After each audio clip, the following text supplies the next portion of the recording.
Are we ready to go, Dallas? Just 1 second. Oh, okay. And we're live. Great. Welcome, everybody. And I'd like to call the February 15th, 2022 City Council Study Session to order. You can watch the meetings. They're being held live stream. You can watch them remotely and I'm sorry, I'm going to start this over. They're being held remotely due to the ongoing novel coronavirus pandemic. To view the live stream, you can go to longmontcolorado.gov/agendas or the city's YouTube channel. You can also view it on the longmontpublicmedia.org or Comcast channels 8 or 880. Could we please start with the roll call? Absolutely, Mayor Peck. Mayor Peck present? Yes. Yes. Councilmember Hidalgo-Ferring? Here. Councilmember Martin? Present. Mayor Pro Tem Rodriguez? Here. Councilmember Waters? Here. And Councilmember Yarbrough? Here. Mayor, you have a quorum. Thank you. As a message to the public, anyone wishing to provide public comment must watch the live stream of the meeting and call in only when the meeting for public comment is open. Callers are not able to access the meeting at any other time. The toll-free call-in number is displayed on the screen. It is 888-788-0099. Watch the live stream and write down the meeting ID when it is displayed at the beginning of the meeting, as it is right now. Wait to be invited to call in and then dial the toll-free number. Enter the meeting ID, and when asked for your participation ID, press the pound sign. Mute the live stream and listen for instructions on the phone. Callers will hear confirmation that they've entered the meeting, will be told how many others are already participating in the meeting, and will be placed in a virtual waiting room until admitted into the meeting. Callers will be called upon by the last 3 digits of their phone number and allowed to unmute to provide their comments. Comments are limited to 3 minutes per person, and each speaker will be asked to state their name and address for the record prior to proceeding with their comments. Once done speaking, callers should just hang up. Thank you, Dallas, for displaying that. So we need to have a special report by the city manager. Herald, do we have a report on COVID-19? Yes, Mayor. Give me a second to Sure. slides and share the screen.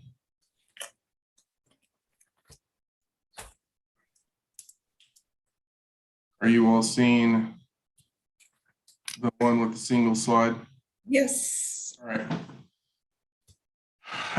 So this actually is a report that's going to be a fair amount of good news as we talk through the information that we received today.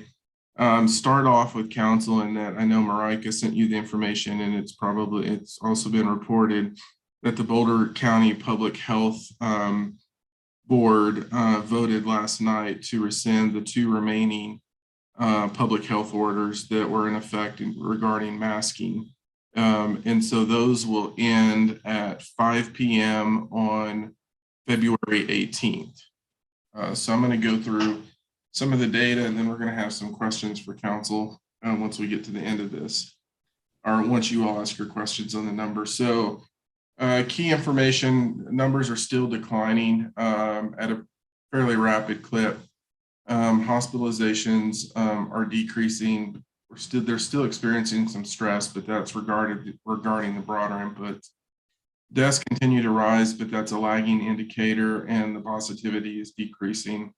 And in terms of the vaccination front, over 300,000 or 92% of our residents have at least a partial course of the vaccine. We're still seeing data gaps based on timing and the amount of data that was coming into the system. When we look at the actual cases and what we're seeing today, we're down at 273.3. That number is moving daily in terms of the decline. What we're seeing, I think they're anticipating that in the probably within the next couple to 3 weeks, we should be below the red line in high transmission. When you look at the decrease in the numbers, Boulder County is now to 318.83 per 100,000. Again, another week of decreases in this number. And this is what it looks like by age group. And so all the age groups are trending downward at this point. And so then you go, well, what does it look like in the future? And this is our wastewater data. And you can see that, this is the one that we've been really looking at as a leading indicator. You can still see that we're not getting the case information, but if you look at where we sit today in terms of our wastewater data and what it looked like, we're really back into that right now, that August, September kind of look in terms of the number of copies of the virus within our wastewater stream. So that's also giving us a look to the future that really corresponds with what they talked about in terms of the number of cases continuing to go down. When we look at the public health component, you can see that the 7-day average of hospitalizations decreased by 30%. We're still seeing tight staffing, but it is going down. The ICU bed availability is averaging around 10%, which is up a percentage point. And med surg beds is holding stable. 11% of the available hospital beds are occupied by confirmed COVID patients. So that was 20% last week. So that's where we're seeing those numbers all trending downward. And then the 7-day average of 30 pediatric confirmed hospital cases. Again, this is just a graph so that you can see kind of what's happening within the hospital world. And then when we look at vaccination, one of the things that they talked about in the meeting today was really, if you look at this first category, number of people, 73,000 with one course, 229 with full course of the vaccine. So that's that 300,000. So when you look at the percent of the total, 92.4%, and it's 96.4% of the eligible population. And so what that really means is this was a big data point for them as they were talking to the Board of Health last night. And it's really just the amount of people that have been vaccinated in Boulder County. They did talk about how they, I guess there's some delays in vaccine for the youngest group, the youngest population, and they were talking about maybe continuing that, but the board decided not to on it.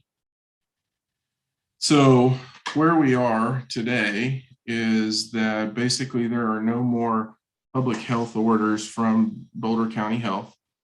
And so the question for council really is, we talked about what does this look like in terms of council meetings. And so before we go there, I'd be happy to answer any questions on the data, but also wanted to get council's opinion of when you all want to, do you want to go back in person? And if so, when do you want to go back in person? And what are some of the triggers that you're looking at?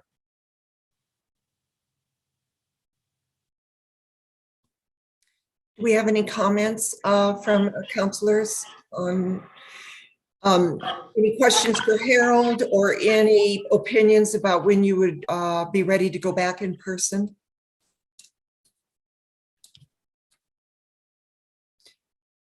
Herald, it looks like we are back where the numbers are down where we were in person when we were holding them in person earlier this year. Am I correct in seeing that? We're getting there. Okay, we're not quite. We're heading there, but we're not quite there. Okay. But I would say, based on what they seem to indicate, I think within the next 2 to 3 weeks we should probably be there based on the trend. Okay. And in the wastewater data, we're still in high transmission, but we're dropping down pretty fast. Okay. Councilor Martin?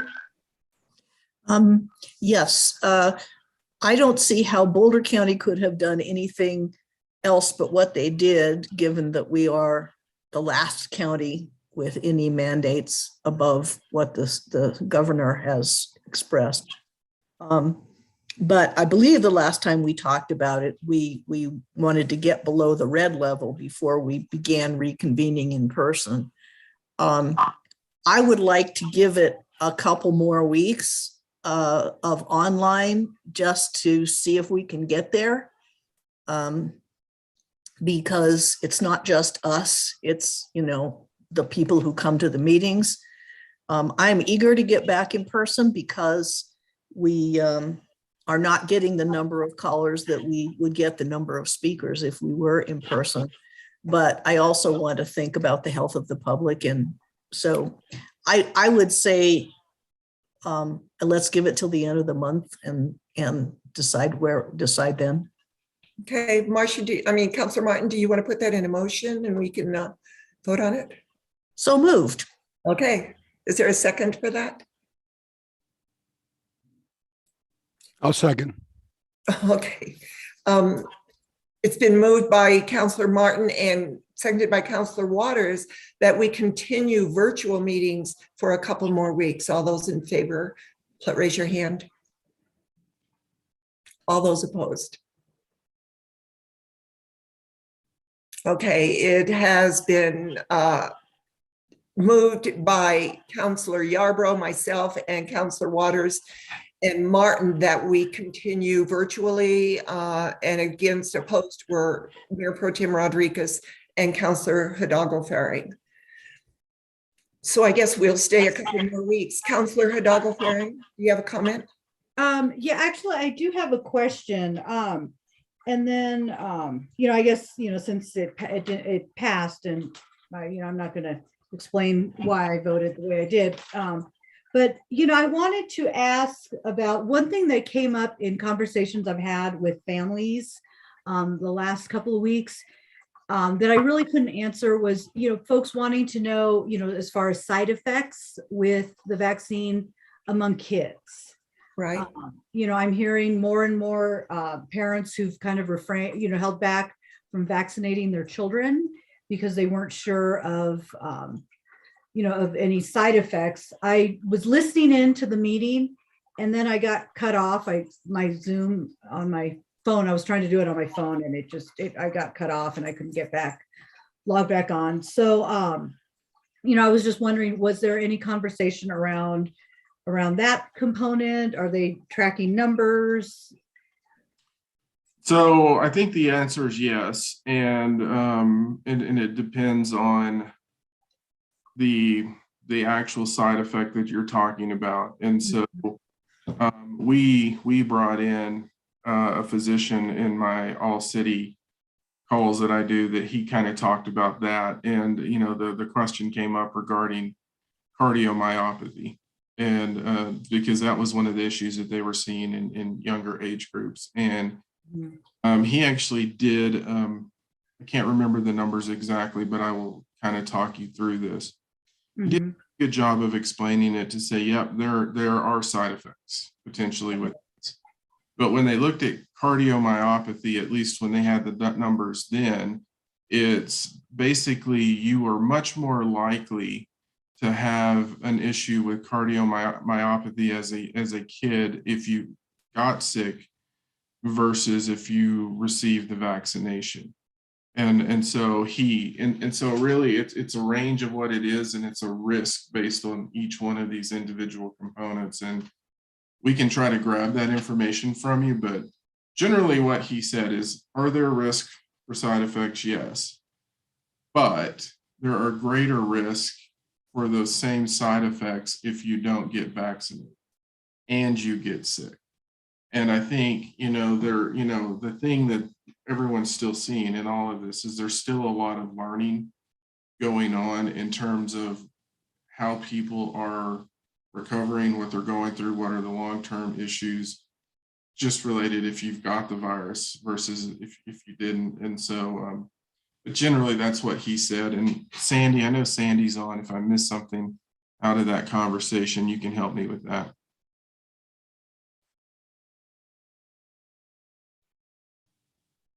Maybe not. But Yeah, you got it all. So, okay. but we'll get you that information because it was much more specific. Okay. Actually, have that. I think we have that recorded. Okay. So, we'll see what we can do to pull that and send it to you because he did a great job explaining all of those issues to us. Okay. Okay. Very good. So yeah, that was pretty much the only question I had at this time. Right. I was listening in until I got dropped, but thank you. Okay. The other thing that I wanted to touch base with council on this is council set the policy, and we've really been following the policy of following guidance of CDC, CDPHE, Boulder County Health. And so based on that policy direction, we're assuming then that on February 18th at 5 p.m., the masking order will not apply to the organization based on that policy directive and operational directive that we've looked at as we're moving forward. They still are recommending that, if people wear the mask if they're not vaccinated or these other issues. And so we have some signs that we'll put up. But I wanted to also clarify that with City Council today. So Harold, I know that we are putting this on our own city council and the city employees, but on February 18th, then does that mean that restaurants don't have to mandate? It's for everybody? All public health orders are being removed, and that's where I'm saying our direction has been we're going to remove it. I think, to your point about what you talked about now, let me be clear, there's still some large events where there's still some statewide orders that come into play. And I think that ties with what you all were looking at in terms of bringing more folks together. Congregate living still has some orders that are in place. And so it's not a wholesale removing all of this. It is outside of those specialized categories, it's removed. And one of the things they talked about to kind of point it out is when they created the rule, it was really under Delta, which was much more virulent than Omicron. And so there are distinctions in this that they're looking at. So they're looking at the amount of people that are vaccinated. They're looking at, how people are gathering, but then also Omicron has still tended to be more infectious, but less virulent in terms of impacts, not meaning that there's not. The other one that you will see that there's still orders in play is public transportation. There will still be a mask requirement in public transportation. So it's not a wholesale removal, but it's generally for the things that the county put in place, that's what will be removed. Okay, thank you for that clarification. Do you have any other things on your agenda that you want to tell us about? No, that was just these two were the big ones that I wanted to make sure I was still in line from your policy perspective and what we talked about and see where you wanted to go. And what we will do is continue watching it. And when we see it drop below high transmission, we'll let you all know via email. Great. Thank you. So I'm going to go back on the agenda and ask counselors if you have any motions to direct the city manager to add agenda items to future agendas. I don't see any hands, so I'm assuming we don't need to add any items. Let's move on to our special reports and presentations. We already had that to our study session items. Mayor, I'm sorry. We Yes. need to go back to public invited to be heard. Oh, I'm sorry. I'm sorry. We're all sorry. Yeah, I missed that one too. To the public. Okay, at this time, we have the screen up. If you would like to comment at public invited to be heard, please call in now. The toll-free number is 1-888-788-0099. Thank you. We're going to take a 5-minute break and we'll be back in 5 minutes.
Mayor, we are at about the 5-minute mark. I do see we have some callers. Great. Is anybody still in the waiting room? Nope, we've got everyone in. Okay, let's go ahead and start. Sure thing. All right. Caller with the last 3 digits 468. Caller 468. If you would hit *6 on your device to unmute yourself, please go ahead and do so. And then as you begin, state your name and address for the record. Hey, caller 468. Hi, can you hear me? Yes, we can. Hi, my name is James Lissy. I'm at 613 Elliott Street. I've been a Longmont resident for over 8 years, and I would like to implore the City Council to do something about the illegal fireworks that happens across the city every year on the 4th of July. Launching out fireworks that leaves the ground is illegal, and is illegal for a very good reason. We live in a state that tends to be extremely dry and constantly in a state of drought. This is exacerbated, becoming more frequent each and every year by climate change. All it takes is one errant spark to light the city on fire. We just witnessed firsthand 1,000 houses burning to the ground in a matter of hours, only 15 miles south of our beloved city. Now imagine that same thing happening at night on a holiday where the vast majority of the population is drunk and emergency services are already maxed out. Despite the fact that lighting off fireworks that leaves the ground is illegal, there are currently no consequences for someone who does this within Longmont. The police, quite frankly, do not care, nor do they have the resources to deal with it. If you ask the police about this last 4th of July, they'll let you know they received over 400 calls about illegal fireworks on that single night. They will explain further that there's so much illegal fireworks going off around town that the patrol cars literally cannot move anywhere because they get stuck within the illegal fireworks madness. They do not have the resources to deal with this problem, nor do they care to write tickets for it.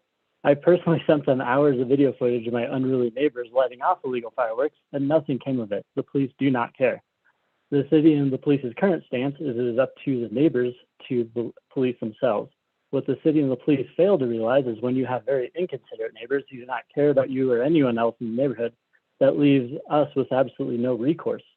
The people who light off these illegal fireworks claim it is their right to do so. It is their right to launch Roman candles mere feet over the roof of houses that have small children inside whom are trying to sleep.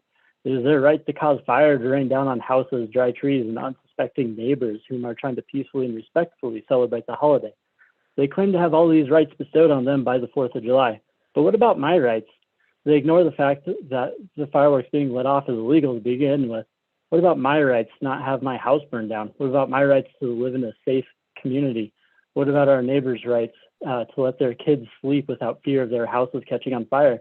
What about the rights of people with PTSD who cannot deal with what sounds like a complete and utter battle in the midst of a war? These people claim they have all of these rights to celebrate, but they blatantly ignore the rights of everyone else around them. We all have rights. We are all American. We all want to enjoy freedom in our own way. No single person's rights are more important than another's. In fact, I would argue that the rights of the community as a whole to live in a safe, compassionate, and caring city outweighs the rights of any single person. So when our community burns to the ground due to nobody caring, not only will the city be liable, not only will the police be liable, but each and every one of you on the city council will be liable if you choose to not take any action to prevent our town from burning down. If you choose to do nothing, then the blood of the deceased will be on your hands, and you can all explain to kids why they no longer have houses to live in. How about you take some action, implement the zero tolerance policy, have an extremely high fine for offenders, and give the— Excuse me, your 3 minutes are up. Thank you so much for your comments. All right, we're going to move on to the next caller. Caller with the last 3 digits 752. Caller 752. If you're there, do you mind hitting *6 to unmute yourself?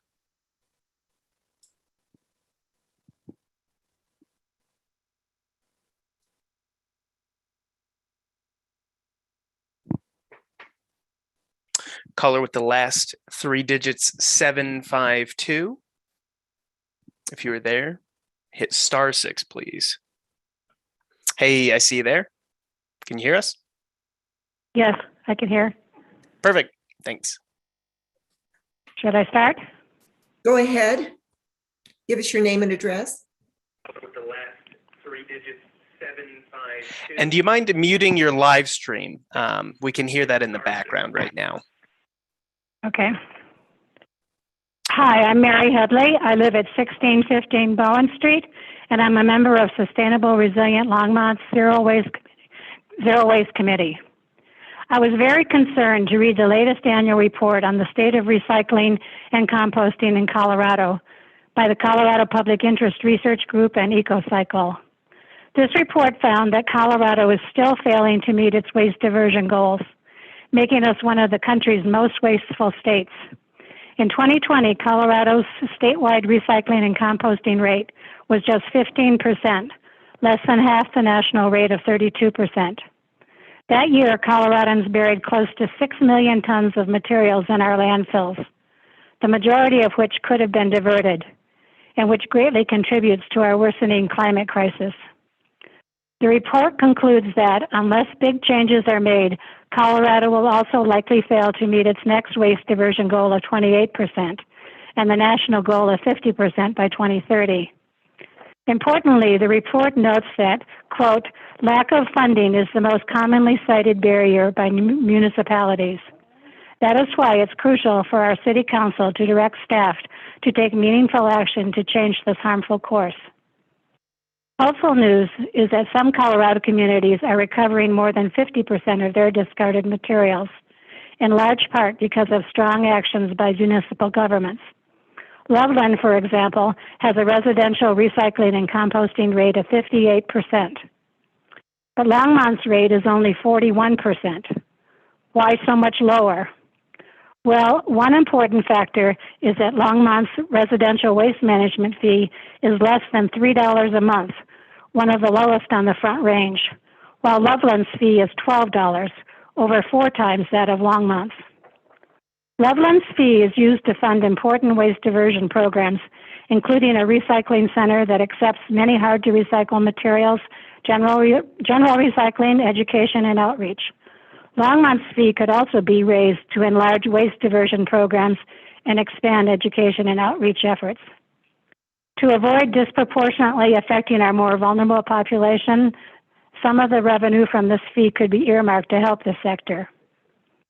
Our next speaker will say more on the potential that raising this fee creates for bettering our city's waste diversion rates, followed by 2 other Zero Waste Committee members sharing more ideas.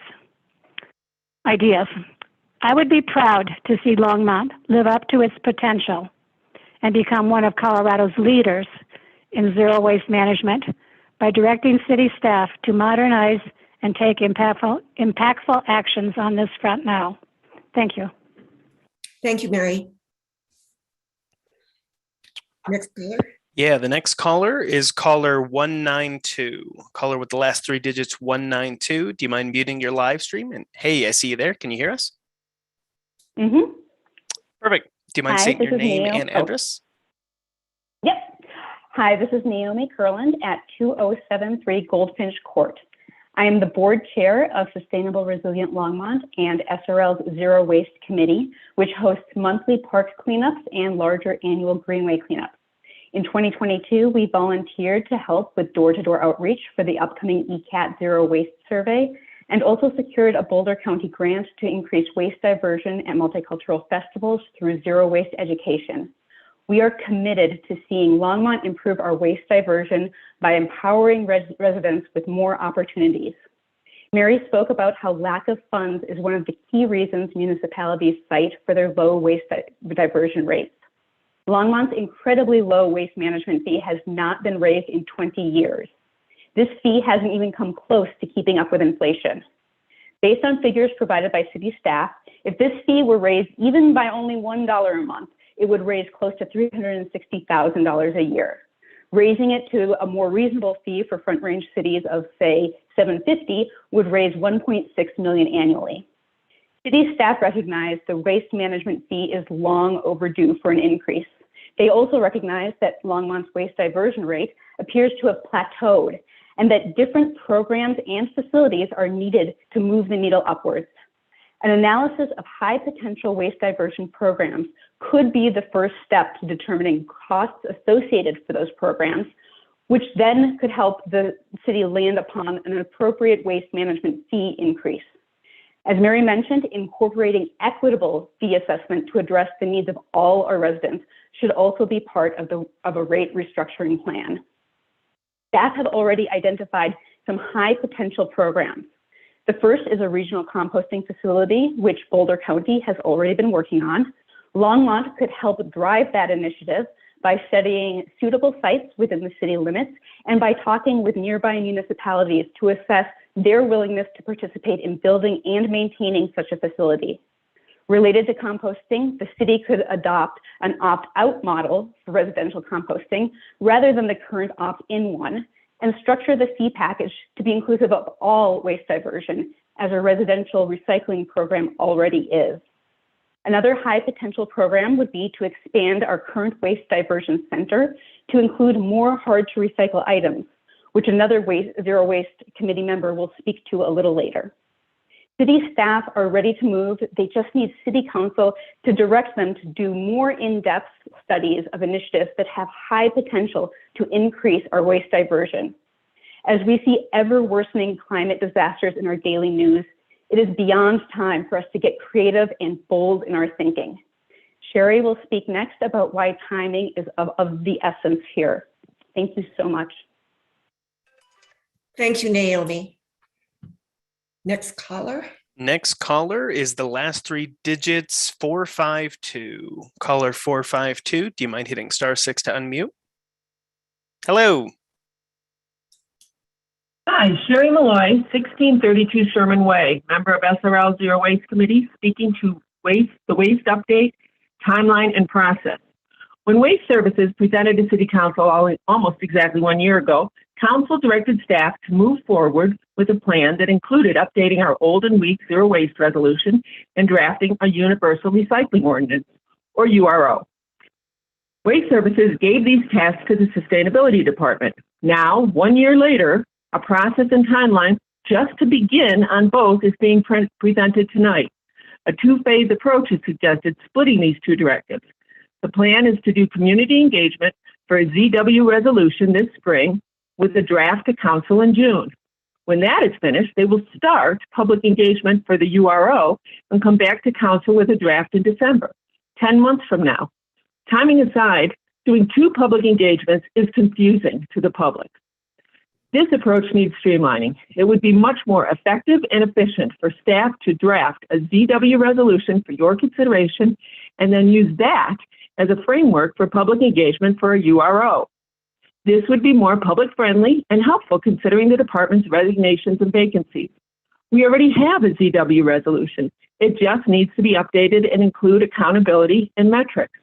Not binding, resolutions are guiding principles to help hold City Council and staff accountable to the values expressed. Council approves resolutions all the time for many issues and projects such as climate action, transportation, housing, etc. These important issues didn't require a protracted public engagement process. A resolution to improve our waste diversion should not be required to go through a rigorous, publicly confusing, staff-heavy, and lengthy process either.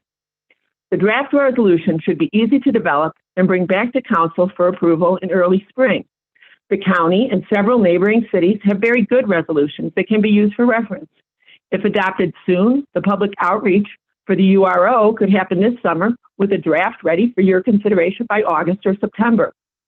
Using Engage Longmont, Longmont Public Media, both newspapers, Nextdoor, and other social media outlets, as well as offering in-person or better still hybrid opportunities, 2 months should be more than ample time to engage the community about improving waste diversion services and talk about the Universal Recycling Ordinance. Like a ZW resolution, there are many good models for a URO. Our committee has offered to help with the whole process, including drafting language, promoting public engagement, and whatever else is needed. Tonight, we are asking council to direct staff to come back with a draft ZW resolution in 2 months and use this as a framework for the Universal Recycling Ordinance community engagement this summer and return to council with the proposed ordinance this fall. Council taking action to make zero waste a priority aligns with resident values and our climate action plan. Thank you, Sherry. The 3 minutes is up. Thank you very much for your comments. And then moving on to our last caller with the last three digits 778. Caller 778. Do you mind unmuting, hitting *6? Hey, caller 778, can you Hi. hear us? Yeah, can you hear me? Yes. Hi, this is Jessica Shaver at 1829 Sweeney Place. I'm a board member at Sustainable Resilient Longmont and member of the SRL Zero Waste Committee, and I'm also a member of the city's Equitable Climate Action Team. Mary and Naomi spoke on how municipal support is needed to improve recycling and composting efforts in our city, and Sherry mentioned our disappointment with the slow-moving but much-needed metric-based update to the Zero Waste Resolution. They all spoke about the need for bold and impactful actions, so I am here to suggest one. In October 2021, the city partnered with Green Girl Recycling to host a hard to recycle event that, even with COVID restrictions, was an overwhelming success, according to the city's own website. However, this highly successful event was quite limited regarding what items were accepted, mainly limited to large electronics such as TVs, computers, and printers. We would like to see the city increase the number of hard to recycle events and expand what items are accepted. While we recognize that many large items such as plate glass or large household appliances like refrigerators pose logistical issues for these events, there are many small household items that can and should be recycled, such as textiles, yoga mats, fire extinguishers, and outdated media, such as CDs, DVDs, and VHS tapes. These are all materials that EcoCycle can process at its Boulder Center for Hard to Recycle Materials, also known as CHARM. There should be regular hard to recycle events, not just 1 or 2 a year. Also, partnering with EcoCycle could enable ongoing hard to recycle collection at the Longmont Waste Diversion Center. And if needed, the city could support these programs with a per car fee of $3, as is already the case at the CHARM facility. Increasing the number of hard to recycle events affords the ability to engage the community in outreach and education about recycling and composting, something that is desperately needed for the city to meet the zero waste targets that will be outlined in the updated zero waste resolution. Many residents, including myself, are regularly confused about what items belong where, and hard to recycle events would provide a great opportunity for clarifying our confusion with something as simple as flyers.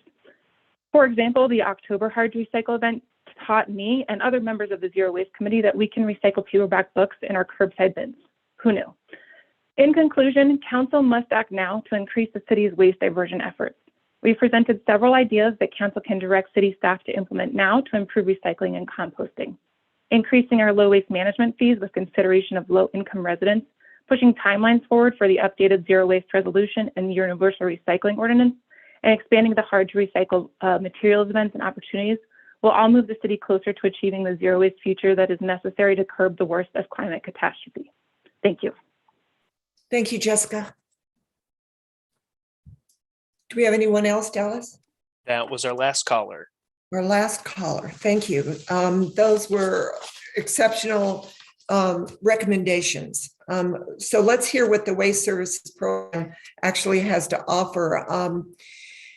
Is this Charlie Kamenides that is going to do this Waste Service Program update?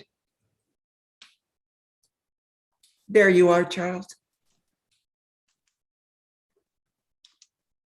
Mayor and Council, I think Bob Allen's going to launch us off in this presentation.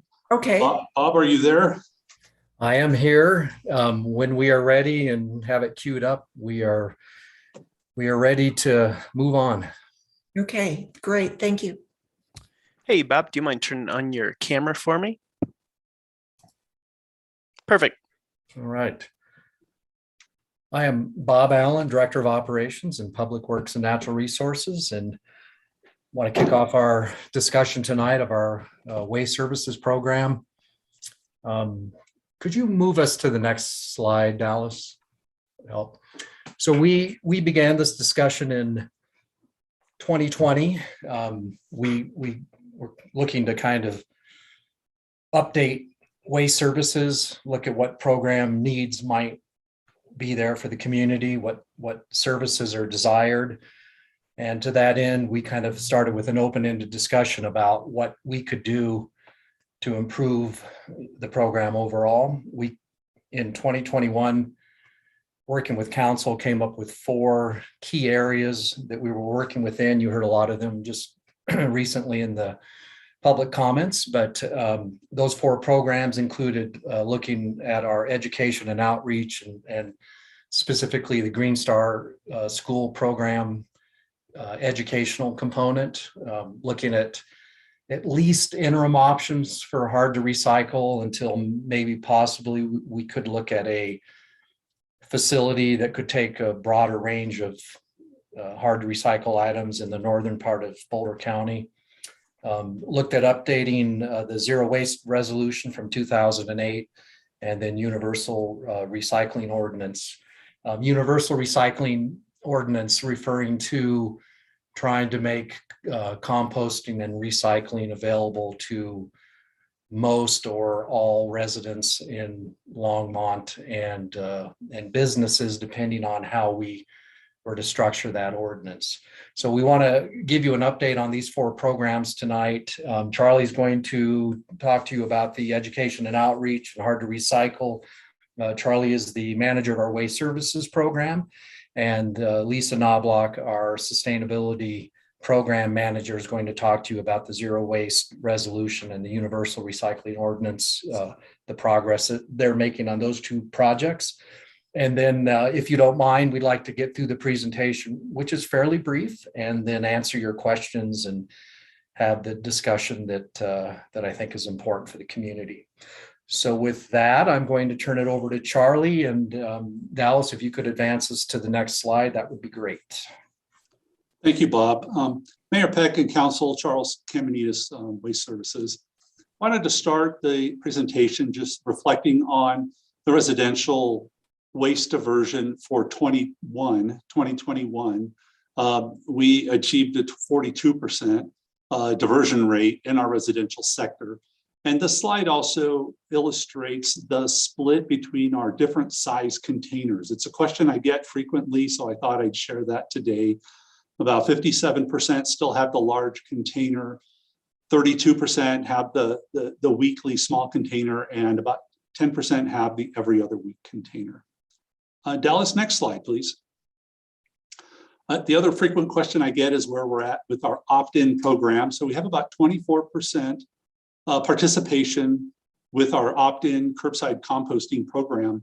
And that seems to be aligning with what our consultant had instructed us or projected when we started our program, looking at a plateauing around 25%. I could say that we're still having customers, residents signing up, but it's a little slower, but we're getting there. We're inching along. We have over 7,000 of our residents who are opt-in. And just as a figure, we've since the inception of our program, diverted almost 10,000 tons, a little over 9,000 tons of compost. Next slide, please. And so this is part of the 4 directives, the hard to recycle service that we offered last October. And again, our strategy initially from our discussions was to explore interim options. You know, whether that's doing some setups and some location hard to recycle events, but doing something in the interim so that we can seek and look at those long-term solutions that we were talking about earlier. We did hold our first event in October, and I thought it was rather successful. Next slide, please. As we heard from the public, we did contract with a local company, Green Girl Recycling, and we did a 2-week event as opposed to a 1-day event that held, you know, at a location with people in a line. But over that 2-week period, we did serve over 1,000 households. And the feedback from customers and from our contractor was it really helped to reduce traffic problems. And of course, during the pandemic, having a 2-week event that had reservations, it really made it a little bit more friendly and safer. People felt safer bringing their materials. Overall, at this interim event that we had, we collected over 11 tons of material, and we stayed within what we thought was our budget of around $41,000. Next slide, please.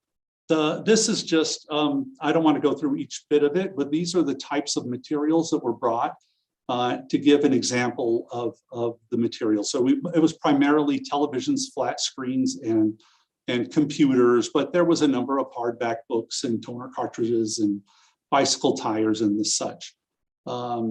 We heard that potentially residents would like to see different materials, and we could explore that as we continue our program forward. Next slide, please. Next thing I'd like to share with you all, if I'm going too quick, just let me know.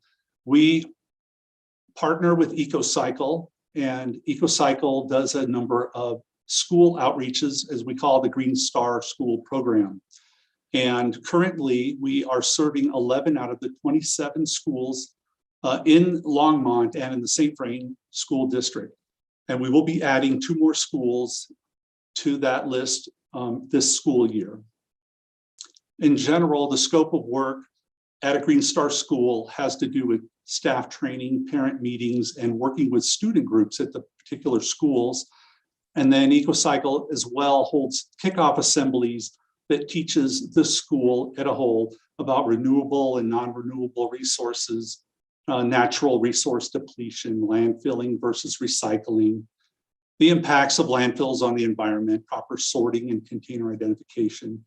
And they like to emphasize as well the uniqueness of being a zero waste school. So I think this is a really great program, and we look forward to continue working with EcoCycle to add more schools and continue to teach the youth about the recycling, and hopefully they can take that home, and then that works as well at the curb. Next slide, please. Mayor and Council, that does it for myself. I'm going to turn it over to Lisa Knobloch, and she's going to carry us through to the work being done for the zero waste resolution and some conversation around the URO. Lisa?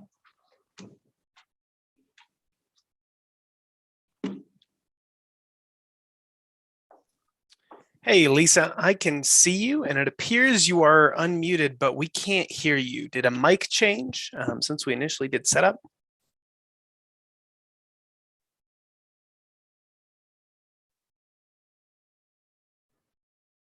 Can you hear me now? Yes. Yeah, we can. Okay, sorry. I have my headset in. Hopefully the small ones in the background will be quiet. I apologize if it gets noisy. I might mute for a second and I'll come back on.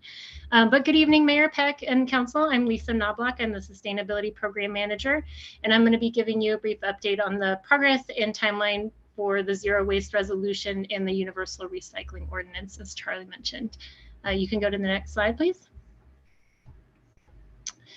So just as a quick reminder, the city passed the existing zero waste resolution in 2008, which staff was then directed by council to update last year as part of the 4 focus areas that both Bob and Charlie spoke to.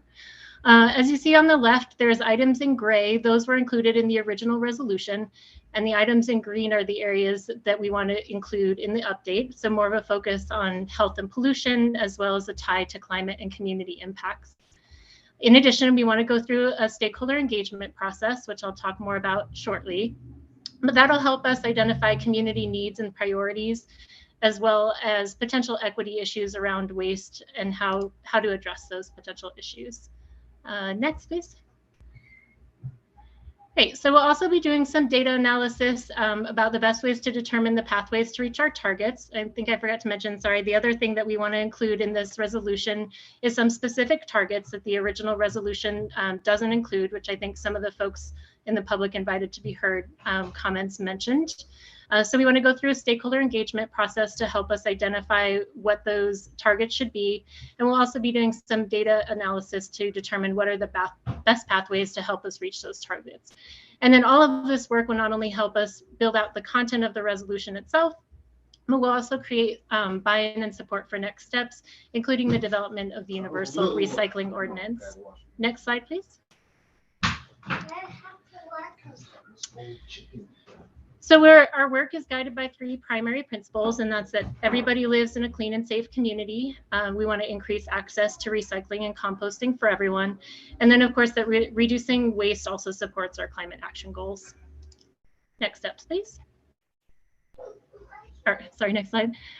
So as I mentioned, community engagement is a really important component in understanding community needs and priorities, as well as equity issues, so that we can really craft both the resolution and an ordinance that adequately reflects those needs and priorities. It also helps us build trust with our community members and creates greater support and investment in helping us meet our targets, because we know that we can do a lot from the city, but we can't do it all. And it's going to be really important that we bring the community along with us in this process, and that residents, businesses, and other folks in the commercial sector all participate in helping us achieve our zero waste targets. There's 3 main components to the community engagement process. And the first of which is reaching out to residents to understand that awareness, access, barriers, and other issues that folks face. The second part is talking to key partners like our advisory boards, folks like Sustainable Resilient Longmont, Boulder County Resource Conservation Advisory Board, Boulder County PACE, and Recycle Colorado, as well as peer communities who have been doing great zero waste work that can provide their expertise and lessons learned for us. And of course, our own staff from various departments who are impacted by and have a role in our zero waste efforts. So folks like our parks folks, recreation, planning, facilities, public safety, and others. And then targeted engagement with the commercial and multifamily sector, which will be specifically impacted by a universal recycling ordinance. So it's really important that we have these initial conversations with the folks in the commercial sector and engage them really early on so that we can develop a resolution that has both those high-level goals and priorities and an ordinance that includes waste diversion requirements that helps fit the Longmont context and community. And then again, also really helps create that support and investment in helping us to achieve our goals. So I do want to clarify some comments from the public invited to be heard, that we are going through one community engagement process, that we will utilize that feedback to inform both the high level goals and priorities of the zero waste resolution and also the details of the universal recycling ordinance. Next slide, please. So waste is a specific focus area already in the sustainability plan, and this slide just shows the targets listed here. We've already met our household trash consumption target, so we'll be revisiting that when we update the sustainability plan. We're doing pretty well in the residential sector, getting close to meeting our 50% target by 2025, as Charlie mentioned earlier, although he did also mention that our composting rate is starting to plateau at that close to 25%. We've been doing a lot internally, but we're still working on establishing a baseline there. And then our commercial efforts to date have largely been done through our sustainable business program, which has been really successful. But as you can see, we've never had a specific target for the commercial sector. So that's a really big opportunity to include in this process, as we know waste accounts for about 57% of the waste generated, with an additional 10% coming from construction and demolition. Next slide, please. So as I mentioned, in addition to the community engagement process, we'll also be doing some data analysis, starting with the 2 scenarios that we identified in our waste life cycle analysis that was completed in 2020, which looked at the impact of waste on our greenhouse gas emissions. So we'll be evaluating possible programs and policies needed to achieve the targets in those 2 scenarios, as well as costs associated with those options, so that we can bring that back for discussion with council. Next slide, please. So lastly, just some key dates to note. So January to March is focused on the community engagement portion, and that's already begun. We recently launched an Engage Longmont page and have scheduled numerous stakeholder meetings with our boards, economic partners, and key staff. And we've also had conversations with the cities of Fort Collins, City of Boulder, and Boulder County. The April through May timeframe, we'll be drafting a resolution that we'll be then taking to boards and other key partners to get feedback, with the goal of them bringing the final draft resolution to council in June. This is keeping with the initial timeline that was given to us by council last year for the zero waste resolution update, which was to be completed by mid-2022. And then from there, we'll continue the targeted outreach with the commercial and multifamily sectors to help refine the universal recycling ordinance and bring the final draft of that to council by the end of the year. So by engaging the commercial stakeholders early on and helping to shape the high-level goals and priorities of the zero waste resolution, we're able to bump up that timing for bringing the universal recycling ordinance back to council, which was initially set for mid-2023. So that does help us bump up that timeline. Next slide. So with that, we can have questions, comments, or other thoughts. Yeah, thank you. Do we have any comments from council or thoughts? Councilor Martin. Yes, it was not part of the presentation, but we had a white paper in the packet that had a lot of really good information about the costs of our present waste diversion program. And in particular, it had a pretty high cost for the compost pickup program. Mr. Kamenides, can you refresh my memory on that? It was $85 per what ton. unit? Mayor Peck and Councilmember Martin, I think you're referring to the cost of the disposal fees for the material that we pick up at Yes. curbside. Yeah, so currently, I think in the paper, it's an older paper, but I think we're a little over $86 a ton to have disposal of the material we collect right now. Yes. And so I am wondering if you have estimated what the cost would be if we changed to change the opt-in strategy to an opt-out strategy, considering that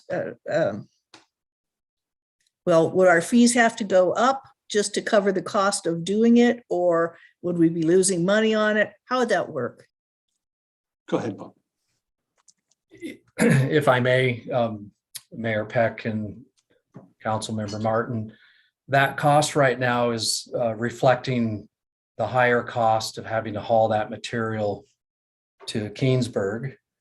And it's one of the reasons why we are a proponent of trying to find a local option for that, or local transfer stations that could reduce that cost.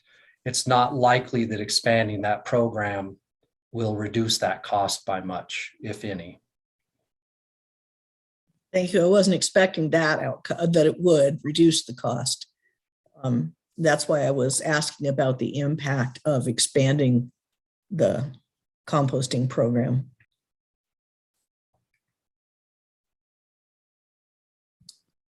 Any other comments? Councillor Hidalgo-Faring? Thank you, Mayor. I do have a question about the event, the Hard to Recycle event. I did see that it was 41,000 for that one particular event. Now, if we hosted, and it was open for 2 weeks, so if we were able to host more throughout the year at a shorter duration of time, so maybe, going for a week or, 4 days or, extended weekend type thing, would that kind of give us the capacity to be able to host more of them throughout the year? What are your thoughts on that? Mayor Peck and Councilmember Hidalgo-Faring, the problem with that program is that it is only an interim program. So it has limitations as to what we can do financially. We partner with EcoCycle and we partnered with Green Girl, so that partnership had to reflect the constraints on all three parties. It's still really only an interim program that would really need to be expanded with enhanced facilities, new facilities, or something different than what we have today, potentially more funding, but I'm not going to say that just adding more dollars in there would change that without, some kind of capital improvement. Whoever was to do that, to have a facility in the northern part of the county that could take more. With that said, we do think we can, and Charlie mentioned, we could do more and we can look for some options to improve that program. The possibility of maybe doing that twice a year exists, but we would have to make sure our partners would be on board with that. Okay. Yeah, that would be something I would support, even if we did the 2 times a year. You think of people who do their spring cleaning and then, towards the end of summer, fall cleanup. So, that might be something that would, be more beneficial to our community and pull things out of the landfill. So thanks. Well, I do have some comments, a couple of comments. As far as the commercial recycling program or even composting with these commercial carriers, Lisa had said that we were in talks with them. Can you tell me what some of those conversations are about? And are we any closer in getting the commercial industry to buy into our composting or recycling? Yeah, Mayor Peck, sorry.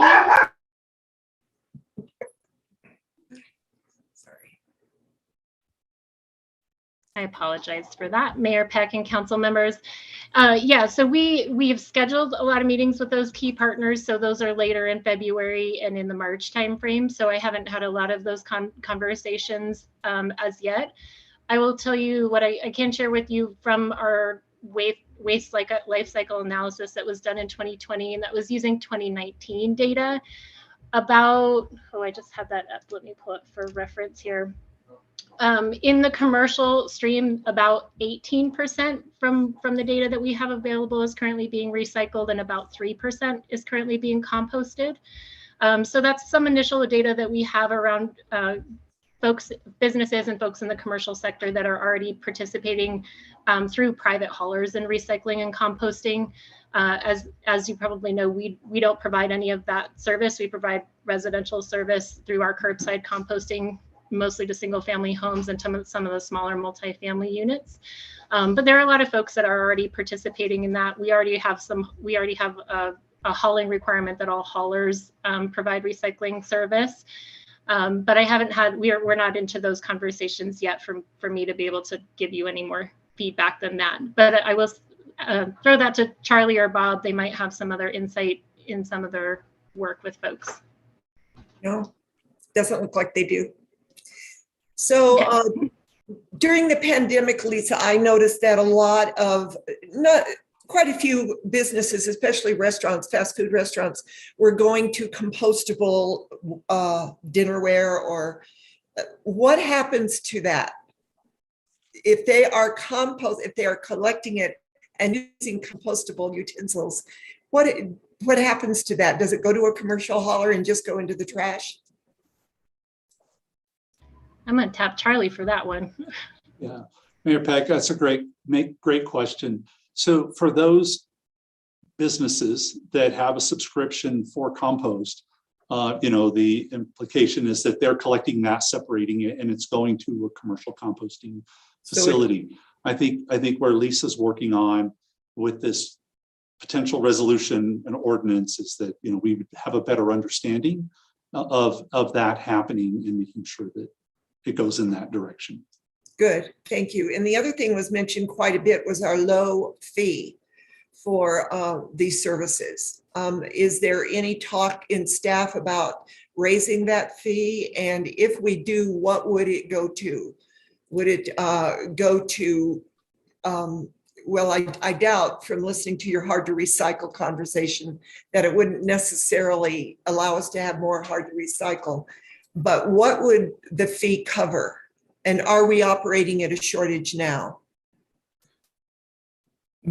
Mayor Peck, the current fee is a fee that I can't really attest to how it was set originally, but when it was first initiated, I think marginally was paying for the things that by law it could pay for. So it was at the max capacity of what we were using it for at that time, meaning that fee can only fund certain types of services. It cannot be used for things that would compete with private haulers. Now, fast forward to today, and we believe that fee, if it were changed, and this is entirely up to council, if you want to change it and to what level, it could do anything from funding more education and outreach to, building a facility for compost materials or hard to recycle or something like that in Longmont. Those are allowable expenses on that fee. So I'm not going to say the sky's the limit, because it's not, because your residents are only going to be willing to pay so much. But you could certainly use more revenues from that fee to do more with waste diversion in Longmont. Would raising the fee allow us to buy smaller compost bins? We would have to actually pay for that from regular subscriptions. We can offer smaller bins now. What we can't do until we come back to you with a rate discussion is change the fee for a smaller bin. Okay. I personally would like to see an opt-out program and to come back with a rate schedule. So, and what that would get us. Bob, I was wondering, and I don't think we answered, are we operating at a deficit now as far as rate goes? Mayor Peck, that's always a really good question because even I have to refresh my memory. We are currently funding the program as it exists today with the revenues we collect. Okay. And we expect that that's going to be true for another year.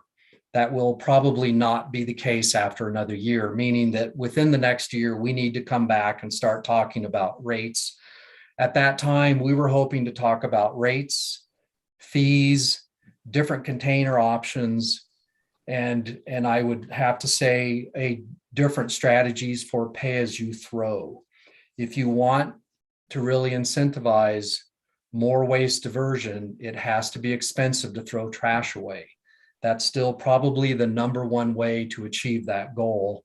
So we would like to explore with you those options of how you would like to see that schematic maybe change over time. As you remember, the last time we changed rates, we did go to a pay-as-you-throw schematic. We could probably be more aggressive if that's the desire of council. Okay, I just want to make sure that we are reaching our goals and on a timeline that gets us to where we want to go. If we're going to change the rates this is just my thought process. If we're going to change them in 2023, I would like to have the discussion at some point in 2022 so that we are not using 6 months of 2023 to discuss this, that we can move faster in the time frame. And Mayor, we do not need to change rates probably until the end of, probably more like the beginning of 2024, unless we desire to start looking at different systems for how we set our rates. Okay. So if council wants to direct us to start or move that up, then that's certainly your prerogative. As it stands now, we probably would not bring that discussion to you until mid of 2023. Okay, one last question and then I'll call on Councilor Martin. Are we in discussions right now with the county on getting a compost, it was a compost facility in the one that they were discussing failed. But I do remember that it was the old landfill site in Longmont that we had offered up. Are we in discussions with them now to continue that? Or has that been? Yeah, Mayor Peck, they're aware of our offer to use that site or an alternative site that's also nearby. We have not really heard that much from them recently, but the offer is standing. I know that they did hire a new employee who is working toward that end, but we've heard different conversations about whether or not the county wants to do a facility or maybe look at other options. Charlie, if there's anything that I've missed there that's newer than what I've heard, if you wouldn't mind adding that into the conversation, that would be appreciated. Well, thanks, Bob. No, you've covered it pretty well, and I think the county's not right now in a position to move forward with that. And as Bob had indicated, we have the landfill or another location within Longmont that maybe we could look at, but that would be upon direction. Okay, and then we could include them in that conversation. I would like that. Let's move forward if we can. Councilor Martin.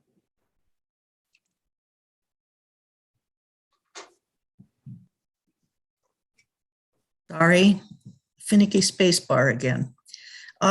Actually, maybe you should come back, Dale, because this is a question about all of the utility rates. I remember when we vote for rate increases, or Becky, yes. But I tend to be to not pay as much attention as to when they go into effect. So I am wondering which of our utility charges and rates and fees have gone up in 2019, 2020, 2021, and 2022. Because it seems like if you go across that whole span of years, it's all of them. And I am therefore hesitant to think about voting for a mandatory increase in waste diversion.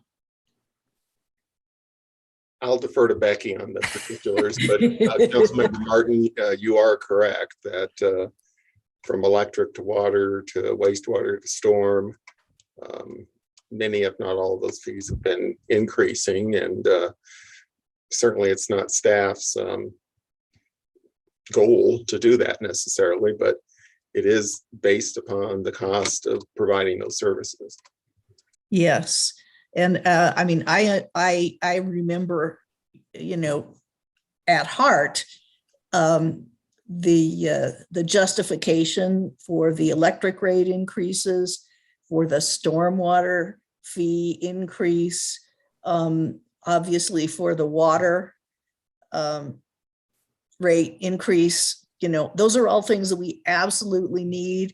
And I believe that we have taken the most prudent and you know, cost effective in terms of making sure that the people get the best deal way of getting them done in every case.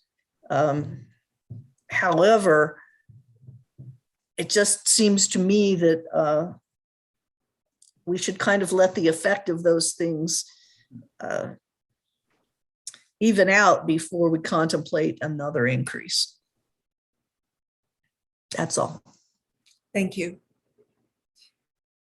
So it doesn't look like we have any other comments. Oh, Councillor Waters. Thanks, Mayor Peck. Bob, in the in the council communication, under council options, you asked for direction specifically on the zero waste and universal recycling. Have you gotten the direction you need? As it stands now, we're going to continue on the path that we presented unless you have an alternate path for us or would like to tighten those timelines. In other words, move them up. But I will warn that that becomes a matter of staffing and the time to conduct some of that engagement. I am entirely sympathetic to some of the comments that SRL brought into the public forum tonight. And we are sensitive to those. We would like to do everything, you know, as quickly as we can. Obviously, we also want to do them correctly, and we want, you know, the time to do that. So that would be an area. If you want to give us alternate direction, we're certainly open to that. And if I may, on the rate discussion, keeping in mind that particularly with the solid waste program, if we can divert more waste, that becomes a commodity. So rates on the solid waste program are a little different than they are on some of our other utilities. If you conserve water and that leads to higher cost in water, you get the benefit of more water in the stream system, but you don't get a financial benefit from that. In solid waste, you do. We can actually, and we are starting to see that commodities market come back up so that we are getting revenues now, and composting is a reusable material too. So even though it does calculate into the rates that our residents have to pay as you throw options along with waste diversion can actually still give our residents an option to pay less if they desire to do that. Well, I appreciate your response. I would have asked if we were going to change priorities and move things up, what are we not going to do that are that's in the plan right now? Because I understand the staffing issues and the turnover rate and all the issues we've talked about in terms of workforce.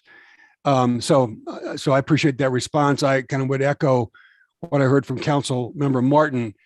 It would really be helpful to get a summary of rate increases across the board over the last couple of years, because I understand the case to be made for increasing the fees and or rates given, the history here. But we've also raised rates, and we hear a lot about it. We heard about it this week from a resident who is expressing her concern about her utility bill, and we hear it, in other ways. So I'd want to have a conversation about where could you trim fees if we're going to increase another fee whenever that time comes to have that conversation. So thanks. This is good, a good presentation. I would actually say stay the course that you're on. And I have empathy for our staff as we are helping out Louisville and losing staff in March, that we're pretty tight. So let's just stay on the path we're going. And I look forward to your rate increases, the timeline, and the history of our rate increases and the opt-out program. So thank you very much. You're doing a great job. Thank you. Thank you all.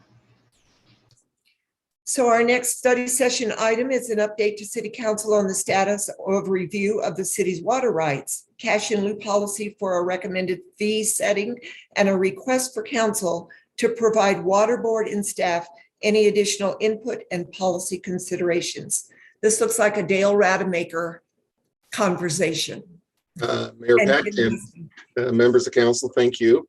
And Dallas, go ahead and pull up the slideshow. But what I wanted to do, council, is just really have some brief comments on really the importance of the issue that we have in front of you tonight, namely looking at our cash in lieu policy for the city. That really is a policy that the city has had in place now for a number of years.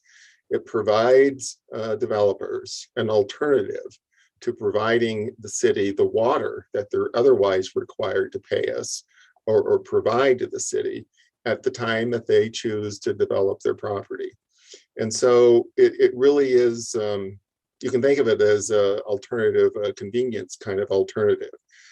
I think what's important, though, is that you can look back over the last 58 or so years, and Longmont, almost uniquely in Colorado and on the Front Range, has stayed the course and has supported its development of the water supply of this community.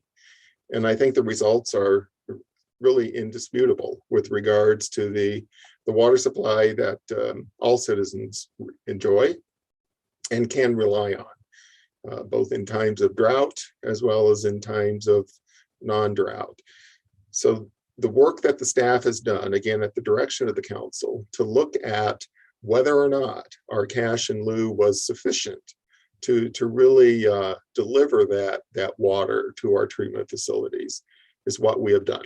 And staff has done that also in partnership with your water board.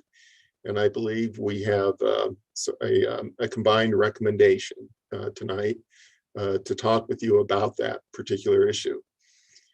That all being said, we also understand it as a significant change in that cash in lieu amount. And I want council to keep in mind as we're having this discussion that Longmont also has in place policies whereby we can offset that burden on other council priority areas, such as affordable housing and such as economic development proposals, similar to what you've seen on the Costco proposals that have come before you in recent months. So with that, I want to turn it over to Ken Houston, who has really sort of guided this process, and he will take you through a brief presentation of the work that the staff has done. Ken? Thank you very much, Dale. That's a really excellent introduction into the subject tonight of our cash in lieu fee. Before we, excuse me, get into the actual fee, our next slide, I would like to present to you basically our cash in lieu history and a kind of a definition. Dale quite eloquently explained really what the cash in lieu does.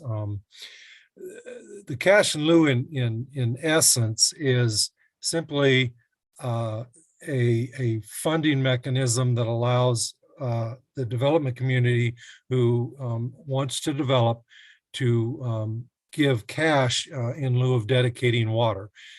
As properties annexed into the city of Longmont as part of the annexation agreement and process, they agree to provide to the city 3 acre-feet of water for each acre annexed into the community.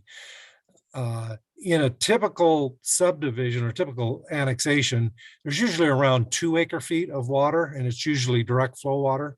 So there's usually around 1 acre-foot of water that still needs to come in. And we really allow the development community to have 2 options. The first is they can go out, there's a very small subset of water rights that are available for acquisition that they could acquire and dedicate to the city. Many times the cost and the time it takes to do that, the developer will prefer to give us cash in lieu of going out and getting that water. And we then are able to use that cash to further our water portfolio. So that's really what the cash in lieu is. It's not a requirement. It's a little bit different than many of the other fees that are collected in other areas of the city where it's strictly only the fee that moves projects forward. This is really that convenience to the development community. So the next slide gives us our cash in lieu fee history a little bit. As you may recall, Longmont became a home rule city in 1963. And when they did, they formed a number of boards. One of them was the Longmont Water Board. One of their first tasks of the Longmont Water Board was to prepare and adopt a raw water requirement policy. A little bit of the policy, honestly, extended well before then, before the water board's formation, but it was much more formalized once we got a water board. And then one of the first things they did in 1964 was establish the cash in lieu fee so that the option was able to be moved forward. That was informally calculated from 1964 to 1988. Then in 1988, we had a formal cash in lieu fee setting policy that Water Board helped develop, and we've been following that since. And then finally in 2004, both the raw water requirement policy overall and the cash in lieu fee, which is part of the raw water requirement policy, were included in the city code. Prior to that, they were in the code by reference. Then more recently, last year in 2021, City Council asked Water Board and staff to evaluate additional cash in lieu cost factors. So the next slide will show you some of the methodology in the past that cash in lieu has been set by. Really from 1964 to 2014, the cash in lieu was set primarily pursuant to the cost of Colorado Big Thompson. We also considered native basin water rights and a few other factors, but the CBT water at that time was a fairly reasonable cost, and it was able to be used as a very good metric to use for setting cash in lieu. Unfortunately, around 2014, the CBT cost skyrocketed. It was really going up, and prior council directed staff and Water Board to look at that fee and see if there was a more appropriate cash in lieu fee methodology. That was done by Water Board, and council reviewed it at the time. And so in 2014, up until the present, the cash in lieu fee was set by a number of factors, reviewing a number of factors, all the way from the cost of water conservation to projects, the cost of individual projects, as well as reviewing CBT that kind of gave you the data set. But Water Board recommended that we would primarily use the Windy Gap Firming project as the metric because it was the project that we were most heavily involved in, had really good cost drivers, and allowed us to move forward. Then more recently, so since City Council asked us, staff and Water Board, to review that, we looked at a number of different factors, and Water Board helped us come down to basically proposing that we look at a full project cost to propose for the cash in lieu. And the full project cost is basically the full cost that it takes for the city to deliver an acre foot of water at the city's water treatment plant. That would essentially involve all the way from the water right on the stream to the diversion structure to get the water out of the stream, to the pipelines and ditches and canals facilities to move the water, as well as a facility to store the water for times when we need it, when it's not available. So that's really what Water Board settled down on and is making the recommendation today. The next slide will show you some of our public outreach. We did have 5 separate public Water Board meetings held on cash in lieu, which did include some input from the public and also was an excellent arena for people to be able to find out about it. One of the largest impacted communities is the development community.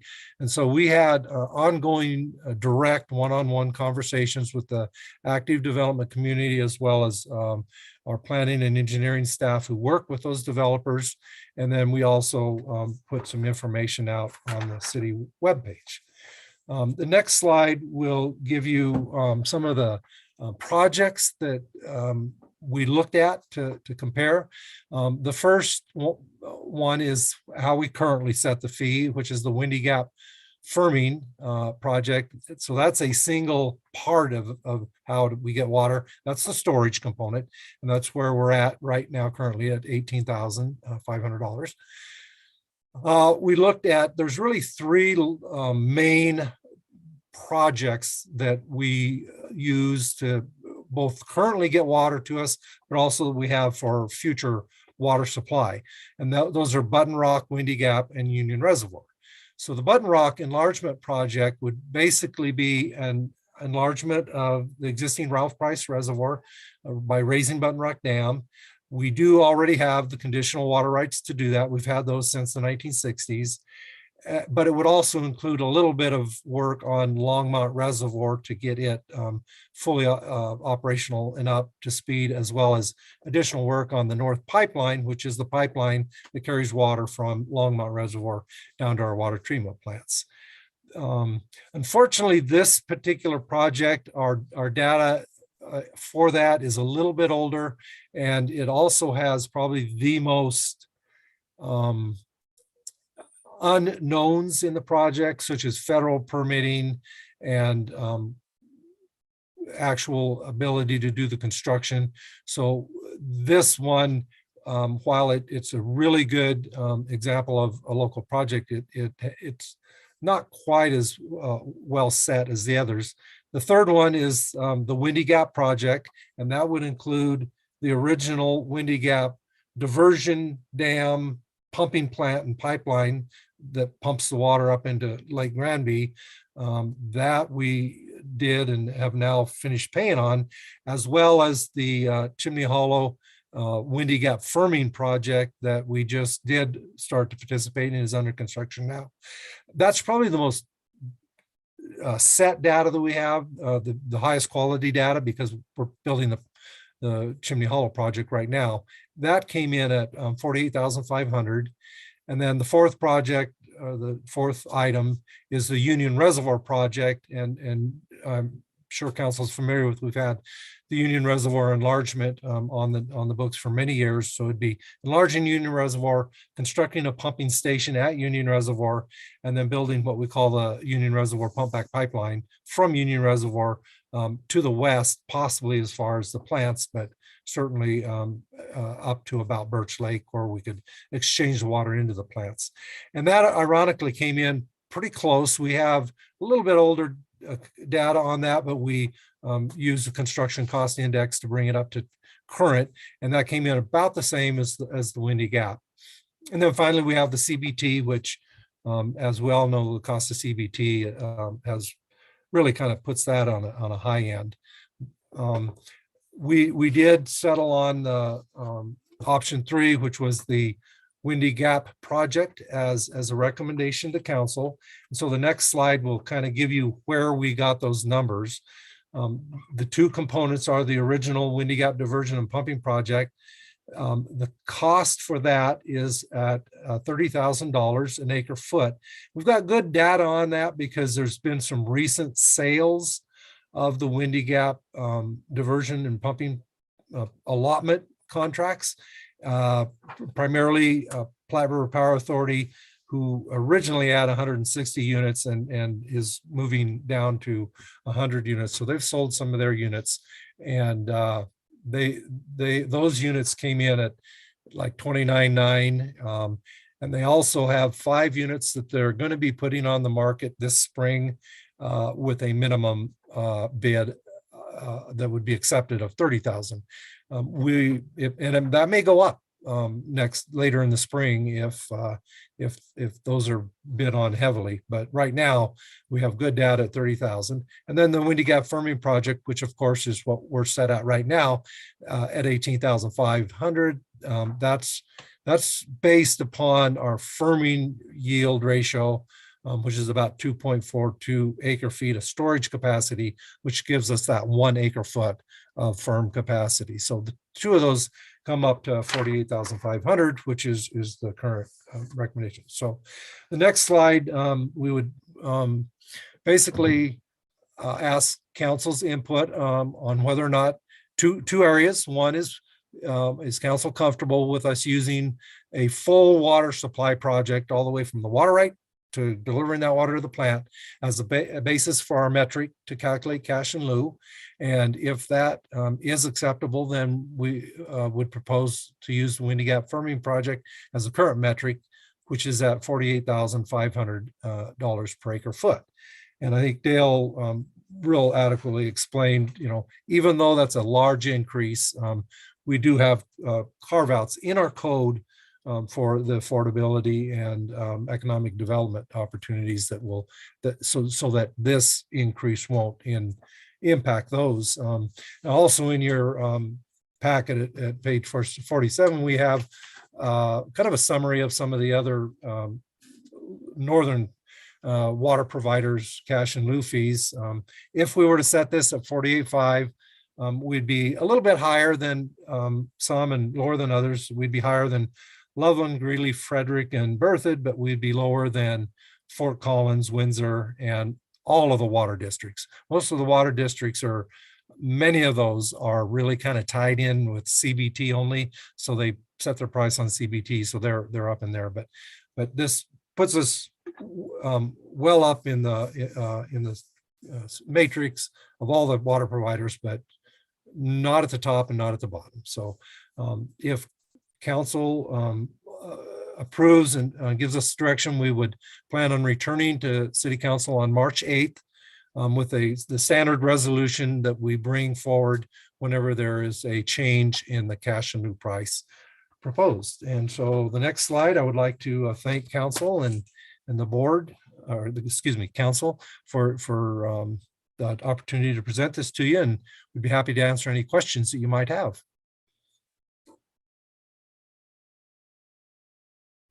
We'll open it up to questions. Councilor Waters. Thanks, Mayor Peck. Ken, two questions.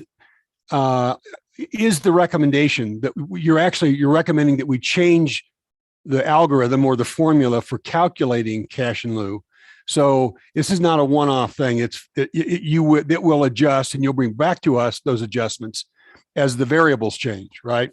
Yeah, that's exactly correct, Councilmember Waters. So We actually- going forward, anybody who doesn't have water rights to assign and is going to opt for cash in lieu would pay the equivalent of what it has cost somebody to actually dedicate the water rights. That is correct? Yes. An accurate statement. The last question then would be, just remind me, you referenced Costco as an example where the flexibility in the policy allows us to differentiate for a project like that. What are the circumstances under which the cash in lieu gets applied? It gets applied when? Finish the sentence. Thank you, Mayor and Councilmember Waters. The cash in lieu fee comes into play at the time that land is platted. So when land annexes, it has to dedicate all its historical water, the water that's on the land.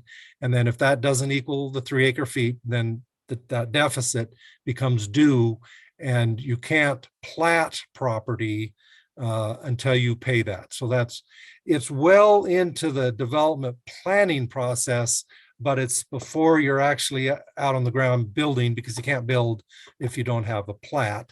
And so that's when that happens. And then in terms of a development that would be proposed to be either affordable or economic development, the code has got real specific language of how that's calculated, and that would come before council at the time that were to be proposed. Just to follow on, so a project like an LHA affordable housing project, we would treat that in a particular way so that those costs don't get translated or conveyed to LHA or to the residents or tenants of LHA properties. Is that fair? Yes. An affordable housing development, but yes. And to add on to that, as we talk about attainable housing, that may be something that we want to consider as adding to the list to affordable and economic development is attainable, because that then actually could really incentivize the development of attainable housing as well by offsetting it. And so that's another, not directly related to this, but something I wanted to put on council's radar, in that could actually really have a significant impact on attainable housing being built. If you could lower that rate, it changes the economics too. I agree with that, and would actually like to move forward with that, given the environment that we're in with the building situations. It's needed now. Do other councilors? I see Councilor Martin. Yes, I just would like to add, having been through the long series of meetings that the water board and the staff, went through on figuring this out, I thought that it was just a wonderful thing to watch. Everybody did a great job. We've got a number of paradigm shifts going on in that we're, have gone from an era where we wanted to incentivize development at all costs to where an era where we're going to look at the cost of actually obtaining wet water for the city, and how we're going to balance that, going through a change to more urban density that is going to change the equation of water. And this is just the first policy analysis that's about water that the city's going to have to go through. And so I just want to say that I think they did a fine job and landed in the right spot.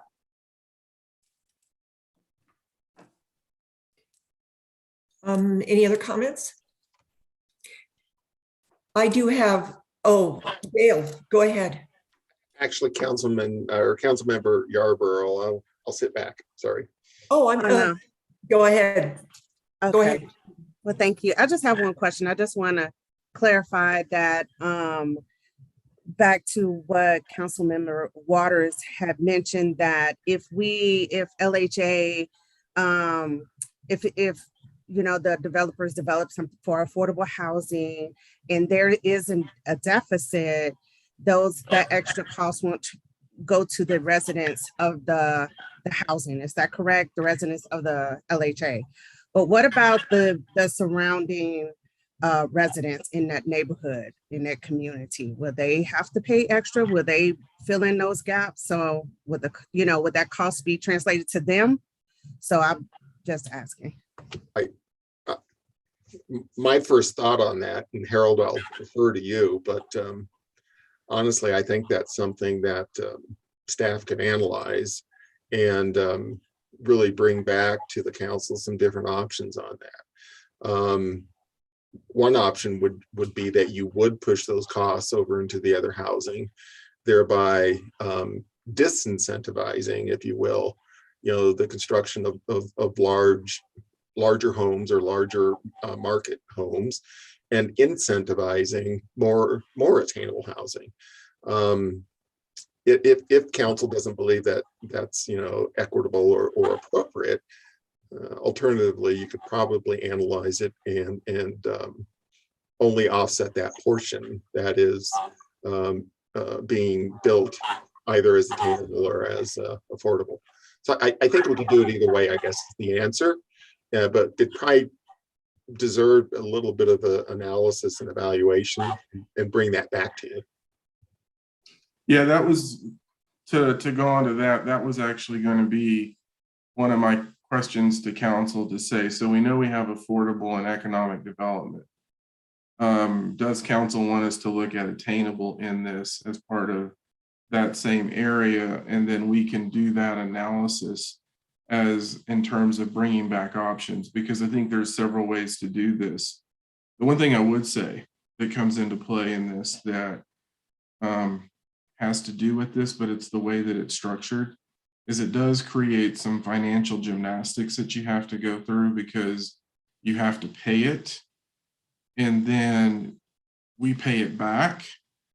And so there are some things, if council's okay for us looking at it in that arena, that we can bring you some options to maybe streamline the process a little bit, but also give you some options that would really, at the end of the day, incentivize affordable and attainable housing in a way that we deal with economic development. So if we can get some direction or head nods to proceed with that work, I think we can go ahead and get started. So let's do a hands up if we want staff to look at the options that Harold outlined for attainable. It looks like we're all on board with that, Harold. So you have your direction there. Any other Councilor Hidalgo Faring? I thought I saw your hand go up. Yeah, yes. So, no, I do support, if staff can come back with a, variety of options that we can look at. I really want to make sure that attainable housing is included in the mix of, as far as incentivizing the build out of those of the, that bracket of homes. And then I guess I was just wondering, as I was looking through the option description, if we stick with fair market value of the Windy Gap allotment, do we have that flexibility? How much flexibility do we have to offer different kinds of incentives? I mean, I guess it's pretty much up to us, but I wasn't sure how strict it was. If we were following a certain metric, how strong do we need to hold to that? I can respond if you'd like, Mayor Peck. Oh yes, please. Councilmember Faring, the capacity of the city to offset, if you will, some of these deficits that might be coming forward with affordable or attainable housing, that's really embedded in your long-term raw water supply plan. And there is a set amount of acre feet. It's quite large. I think we'd have to work really hard to use it all up to put it that way. So I don't think, and certainly staff, as we draw down on that, if you will, on that, think of it as a bank of water. As we draw down on that, we would report that to the council. So you are aware that that number is being offset, reduced, if you will, with every action that you take, to support some of your other priorities, such as attainable housing or affordable housing. So the capacity is there. I just think we need to evaluate some of the process and how we would apply it, to ensure that we're fair and equitable and that we're looking at things and, avoid those unintended consequences. So.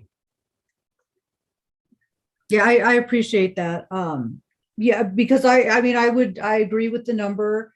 I think, it's right there in the middle.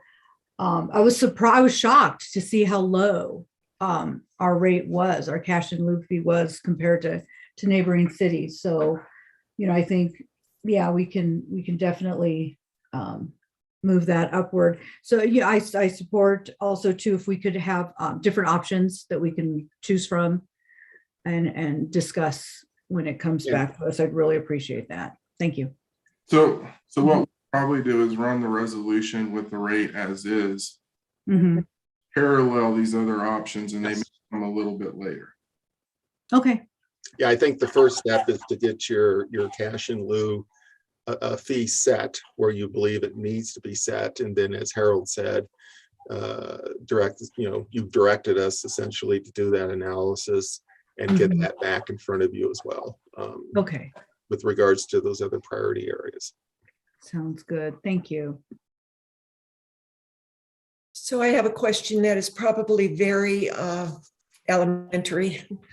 When we're talking about an acre foot of water to be purchased, cash in lieu or otherwise, does it depend upon the size of the development? For example, if somebody's coming in and having a 10-acre development for residential versus someone coming in with a 5-acre development for residential, you're going to be using more water, obviously. So does it matter, or is it one solid fee regardless? No, Mayor Peck, the fee is an acreage based fee. And so the deficits that exist is the amount of water spread out over each acre of that particular development. So you're correct in assuming that if it's 10 acres, within the same development, 10 acres is going to have a higher deficit than 5 acres in that development. So however, there could be another development that has an even greater deficit than, say, deficit B, or the first development. So it really does depend. It varies based on each annexation that has come into the city and the corresponding deficit that results after they give us all the historic water and they're given all that credit for the historic. That creates the deficit that then stays with all future development within that particular annexation. Does that help? It certainly does. Thanks, Dale. My other question is, if somebody decides they're going to go out on the market and buy their own water, what if they went to your list of rates? What if they went to another water provider that charges them only $29,000 per acre foot? Is that an option, because to buy water rights elsewhere? No. The non-historic water right that the city will accept is fairly limited. It's there's a few of them. It's the Oligarchy Ditch. It's the Pleasant Valley Reservoir, Lake McIntosh Reservoir. It's really water rights that have already the bulk of them have already come into the city. Okay. Our strategy being to have certainly more of those particular water rights come into the city as well. So it's limited. So they can't go out to, say, another water provider and give us some sort of credit. It has it's laid out in code. Yeah. Yeah. And one more comment to Councillor Yarborough's question about distributing the cost in around. Do we do that now? Or is this a new, we don't do that? We don't do that so much now unless the entire development, for instance, in the Costco case, where we have 9 acres, that is the entire 9 acres is affordable housing. That is one where we applied, your policy and offset it. What we haven't done, and that's what I was getting at, will take some analysis, is to try to sort of parse it out within a particular development that say has 30% affordable housing and the 70% market rate. We have not done that, not with the cash in lieu offsets anyway. Okay, great, thank you. Well, it looks like we don't have any more questions or comments, so thank you very much. Do you have the direction you need, Dale and Harold? I believe we do, and we will return, as Ken mentioned, I believe on March 8th, with that resolution for your consideration to set the cash in lieu at $48,500. Perfect. Thank you very much. Thank you all. Good night. Okay, the next thing on our study session items is the discussion and direction to staff regarding a special election and overview of possible items for the November 8th, 2022 ballot. This looks like Dawn's and Harold's discussion. Thank you, Mayor Peck. Harold, did you want to say anything to get started, or you? No. Okay. Dallas, would you please bring up our presentation? Thank you. We have a very brief presentation, Mayor, for the public's benefit, more so than anything. Next slide, please, Dallas. So after the November election and the successful election of Mayor Peck, we had a vacancy for the at-large seat. You all gave us direction to see if we could find a vendor and conduct an election on or before April 5th this year to fill that vacant seat. So I'm here to share with you and the public why that April 5th date is not possible at this time and what our options are. So next slide, please, Dallas. Just a quick review of why we are where we're at. We are in sort of some unprecedented circumstances. Those kind of 3 big circumstances being the census and the growth in Colorado that has necessitated congressional redistricting that the counties are implementing as we speak early in 2022. So the counties are not available to support our election. That is by and large pretty unheard of. The pandemic is here, as we all know, and there are supply chain issues, namely a big paper shortage that is affecting elections across the country.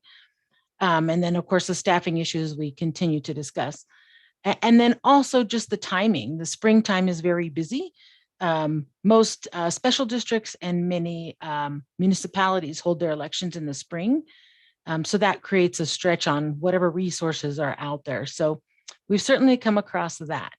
Next slide, Dallas, please. So per council's direction, we immediately put out an RFP, a request for proposal for election services.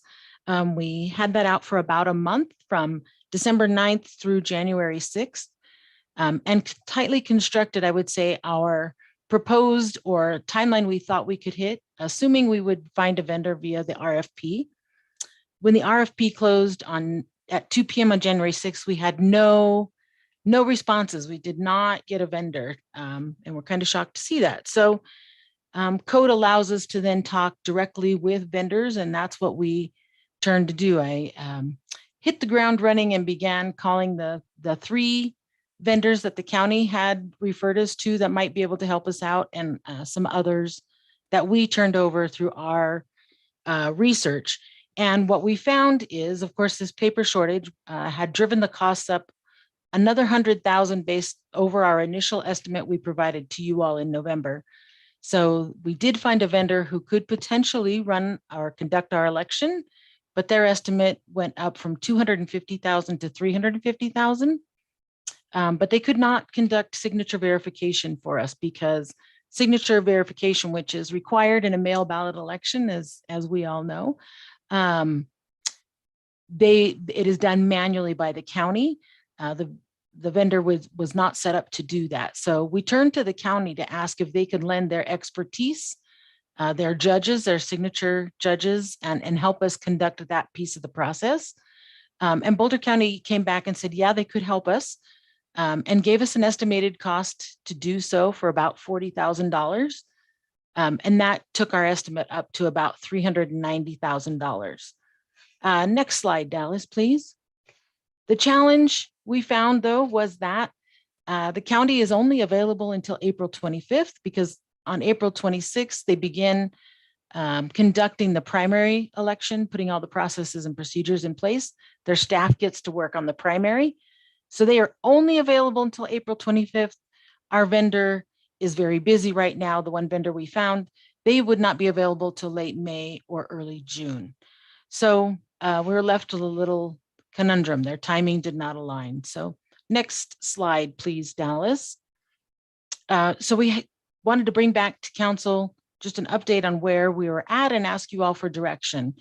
As we see things, we have two possible options. One might be for us to go back to the drawing board, back to the vendors, back to the county and say, do you have availability sometime between July 31st and October 7th? Those dates are specific because statute allows elections. We cannot hold election within 32 days of the primary or within 32 days of the November election. So sometime in that date, would there be an opportunity that we could conduct a special election? Would the cost still be the same? We would assume so, but we'd want to re-verify that and bring that information back. And then we also realized that staff spoke up and said, we also believe that we will be requesting council to refer things to the November ballot anyway. So we wanted to put all of the pieces of the puzzle as it were on the table for you all. And then the other option would be to schedule an election for November, schedule our special election for November 8th, and then put all of our questions on the ballot as it were. So you can see the cost estimate there.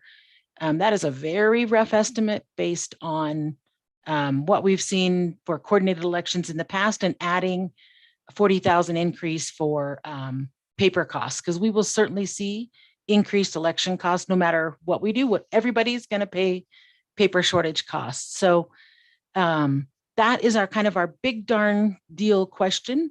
And I'll just go on to one more slide and then we can come back and hopefully you can help us, give us some direction. So next one there. Thank you, Dallas. We wanted to ask, we also know throughout these conversations, we have talked about, and you all have talked about some of the challenges the charter has constrains us with, like, for example, the requirement to hold the organizational meeting the Monday following the election when results aren't certified, and that can be dicey. So we've heard you talk about the possibility of some charter amendments. Staff has a list going that we've kept for a while.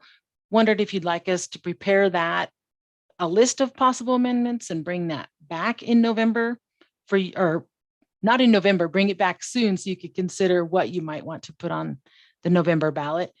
And then also Public Works and Natural Resources would like to get some direction if the storm drainage revenue bond, would you like them to begin their work on preparing that information, bringing that back to council also for the November ballot?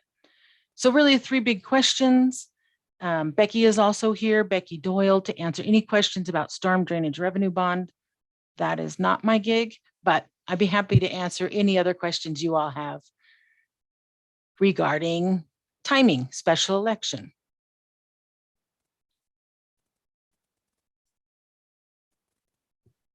Oh my. Yes, and I went fast. I apologize, but no, this is huge and frustrating as well. I can imagine it is for you, Dawn. So I saw Councillor Martin's hand go up.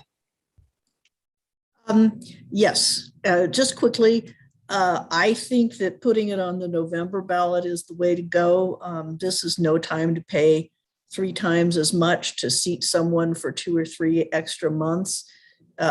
We haven't had any real contentious issues. There haven't been any tie votes, which is, you know, the risk of having an even number of members of council present. You know, I would go for calling for having the special election in November. I also think, we did talk that I know the staff had a number of meetings about what to do in the case of a cliffhanger election, because we were close enough that it was a possibility. And those charter amendments are pretty straightforward, and they would align us better with Boulder County processes. And I think we should consider them. Stormwater is a big deal. And honestly, I can't remember, we've had a couple of presentations over the last 2 years about the importance of upping our game on stormwater management. We obviously have a lot of people concerned about the health of the riparian corridors. So I guess on that one, I'd be concerned about the politics of loading up the ballot with a bunch of stuff. But on the other hand, if it's not going to totally overwhelm the staff, I'd be really interested in looking at the state of stormwater now and what the impact of a bond would be. But that's the one I have the fewest strong feelings about. Thank you, Councillor. Any other comments? Councillor Hidalgo-Farn? So I'll make it brief. I select option 2 and yes. So that is brief. So that gives you the direction you need. That's my input. Thank you. Anyone else have any input, especially on the storm drainage and on the election? Councillor Waters.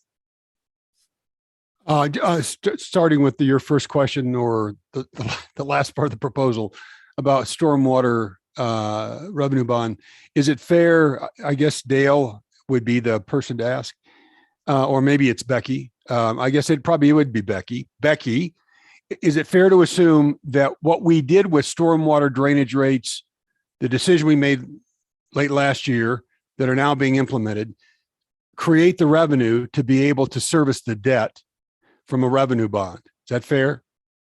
So there would be, it's unlikely we would be proposing a tax increase or a fee increase to service the debt for the money we would generate through a revenue bond or Mayor, storm. Is that true? Fair? Mayor Peck, Councilmember Waters, that's correct. The rates that you adopted last year assumed the issuance of a $15 million bond to complete the Resilient St. Frame project. Thanks. And I understand to Councilmember Martin's concerns about the politics of ballot questions, because if we have charter ballot questions along with this one, and I suspect we may be approached for one or more ballot questions for the November ballot. So that I do think we have to keep that in mind. I would agree with the comments that have been made, as much as I regret that we don't have that 7th seat filled. To fill it for 2 months at the cost of $390,000 doesn't make a lot of sense to me. And on the heels of that, I think we ought to take a look at potential charter changes. The ones that Don have made reference to, and others that we've talked about.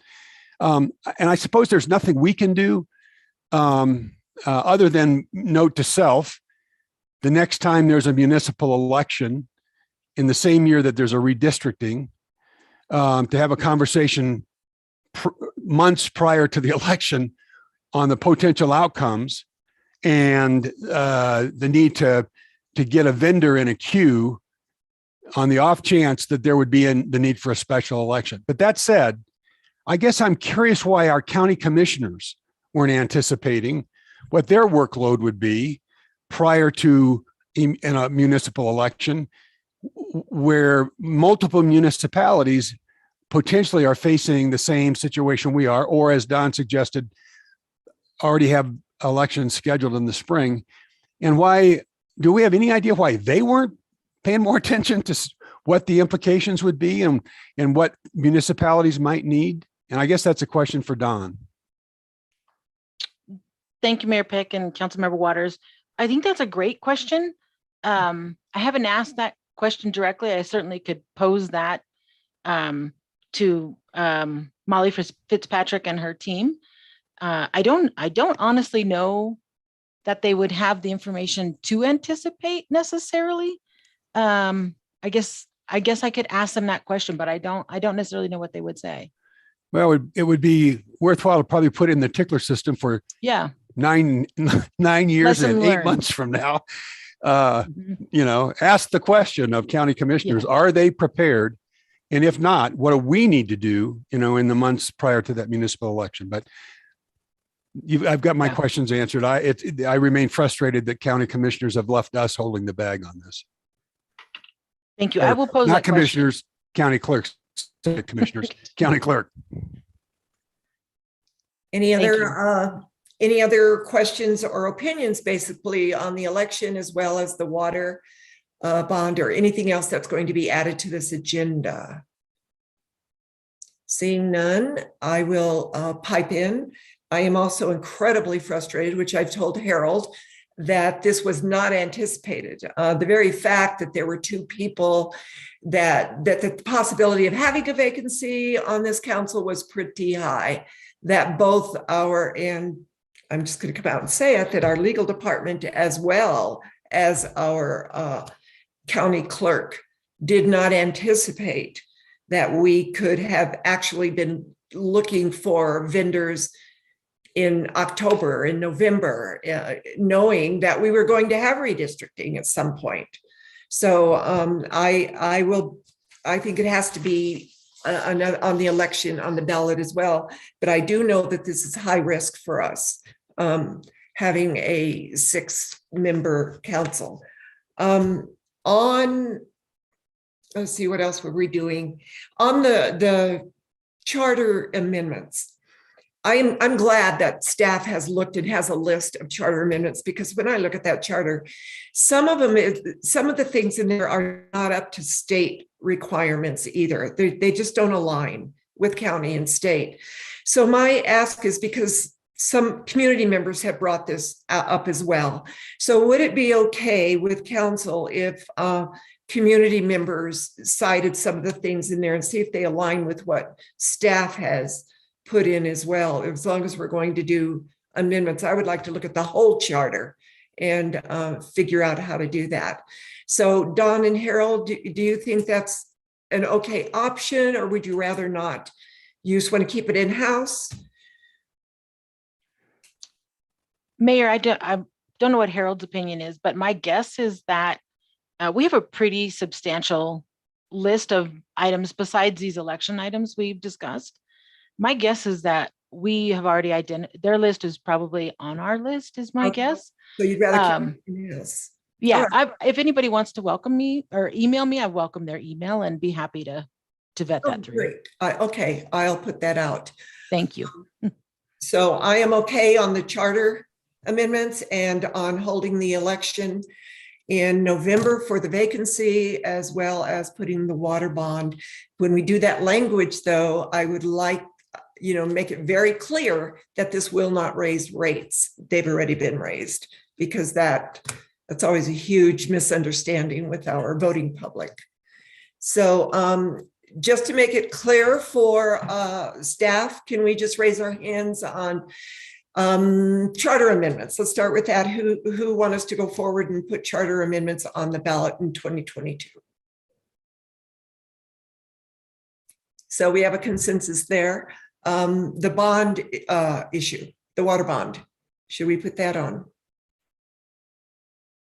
Great. And the ballot initiative. I can't say that because I get so frustrated that we have to do this. So the election to fill the vacancy on the November election. Great. You have your direction. Thank you for all the work you've done on this, Dawn. I know it's painful. So we will be coming back. Yeah, we'll be coming back in the near future with both the stormwater and those charter amendments. And I think if folks want to email Dawn, that's fine. Okay, great. Thank you for that. And most of ours are pretty focused on conformance with state law. Good. That hung us up and things like that. Okay, great. Thank you. Would anybody mind if we took like a 3-minute break just to stretch and get a drink or whatever? Thank you. 3 minutes.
Mayor Peck, we're at about time. Would you like me to drop the slide?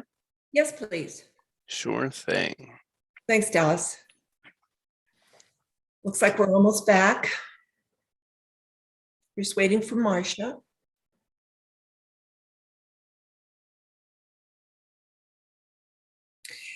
So who is going to be the lead the discussion on the board applicant pre-interview process? Don.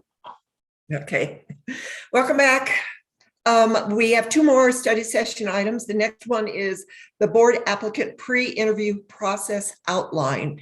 And our city clerk, Don Quintana, will lead that discussion.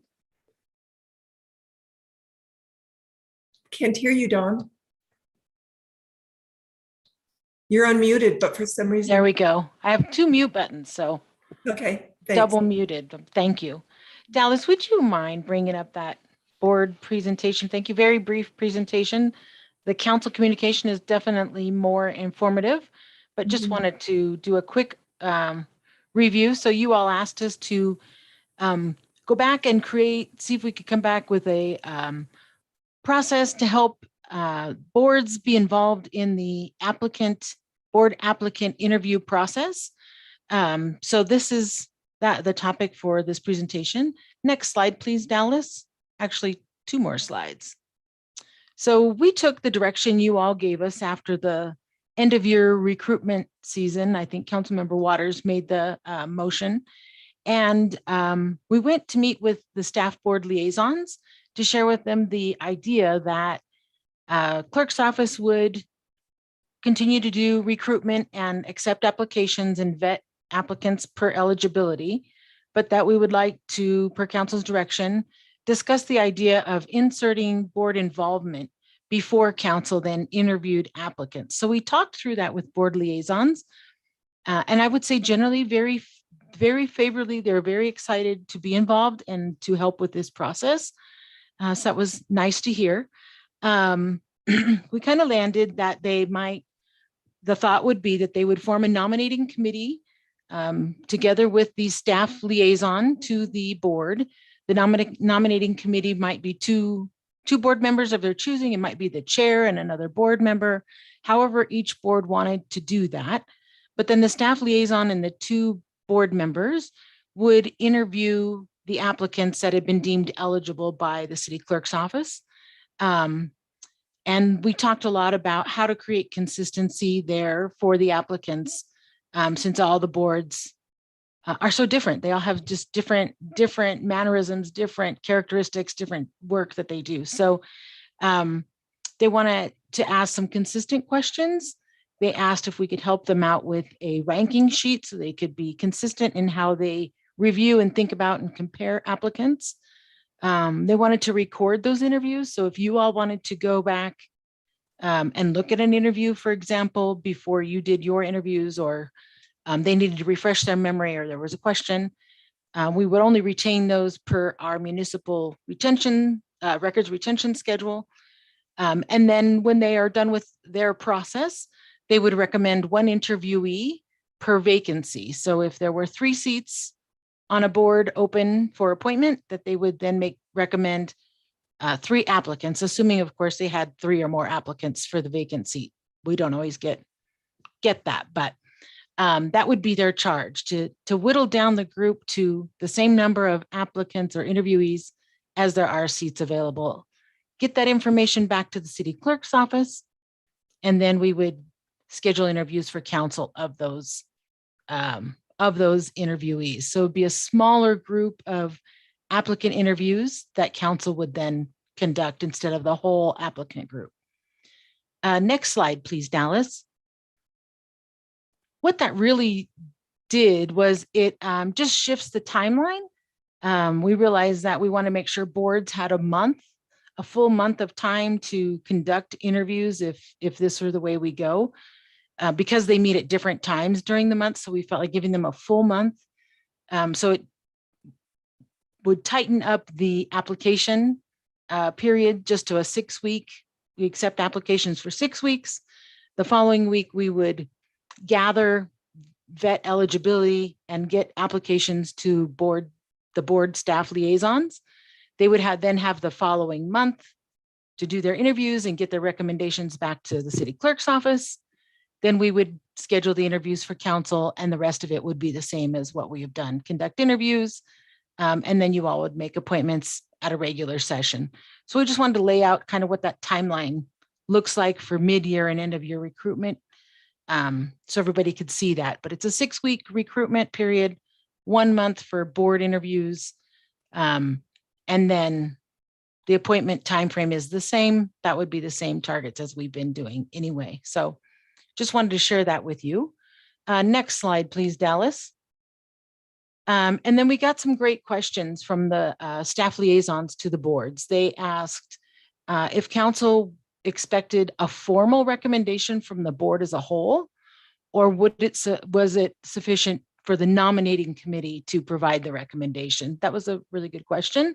And we'd love to hear your feedback on that. They asked about incumbents. Is it council's expectation that they would interview every incumbent? Or could there be, an expedited process whereby maybe the board provides a written recommendation? This has been a great board member, attends all the meetings, whatever that might look like. And then, of course, looking down the line, they were interested to know if this worked well, if it might be a consideration to later go back to just one recruitment and interview period per year. This was switched very many years ago to remove the long time frame needed to conduct interviews when we did all boards at one time. So we split them out to two times per year. So that question, I wanted you to just be aware of it. You do not need to answer that at this time. We'd first need to see if this process is what you'd like to do and if it works. So just for future thought. And then next slide, please, Dallas. And then the clerk's office, of course, has all the logistical, how do we do this questions. Would you like to interview every applicant that is recommended, including incumbents or not including incumbents? How long would you like your interviews to be? Would you like us to help create questions? Would you like to generate the questions? And would you like those to be virtual or in person? So we just wanted to get the logistical questions out of the way once you proofed the concept. So we did provide a little more detail in the council communication, but I just wanted to give a brief overview for those watching, considering applying for a vacant seat soon. And I'd be happy to take any questions.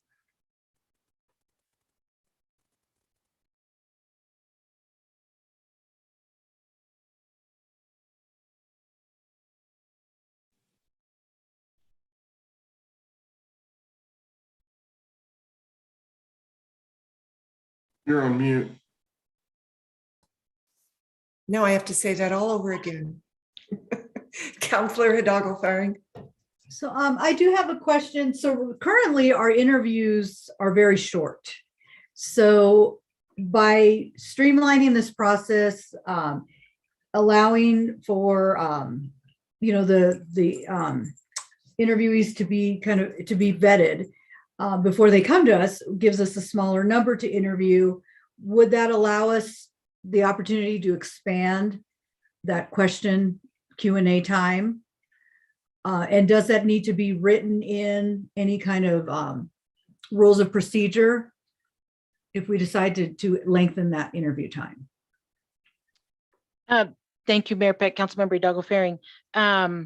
We think, yes, probably this will give you a longer interview time, fewer applicants, depends on how much time you wanted to spend on doing interviews. But yes, I think you could do a longer, right now we're doing 5-minute interviews or 10 minutes for the commissions. Certainly we could expand that time frame because you are doing, or the length of those interviews for fewer people. And then as to your question about should this be included in rules of procedure, once we determine all the changes, we'll go back and look at rules of procedure and we would bring back what needs to be added into rules of procedure. Okay. Yep. Thank you. Yep, absolutely. Mayor Pro Tem Rodriguez. Thank you very much, Mayor Peck. As far as the proposal is concerned, I still have a little bit of discomfort when it comes to non-elected people such as staff liaisons and board members and commissioners having as much say as they might have based on the proposal. So I would just ask that if that is the way we go, that if a council member would like to say add somebody that was not on the recommended list, but was still a viable applicant in the sense that they got all of their paperwork turned in and did their interviews and was vetted appropriately, that we would be able to add them to our interview list if we decided that, this person was omitted for no particular reason, or that we felt that they'd be a strong candidate, even if the, vetting committee per se did not feel them to be a strong candidate. So that's what I would like to see, is that the council is still ultimately responsible for these appointments. And so the ability for us to alter the recommended lists still be allowed.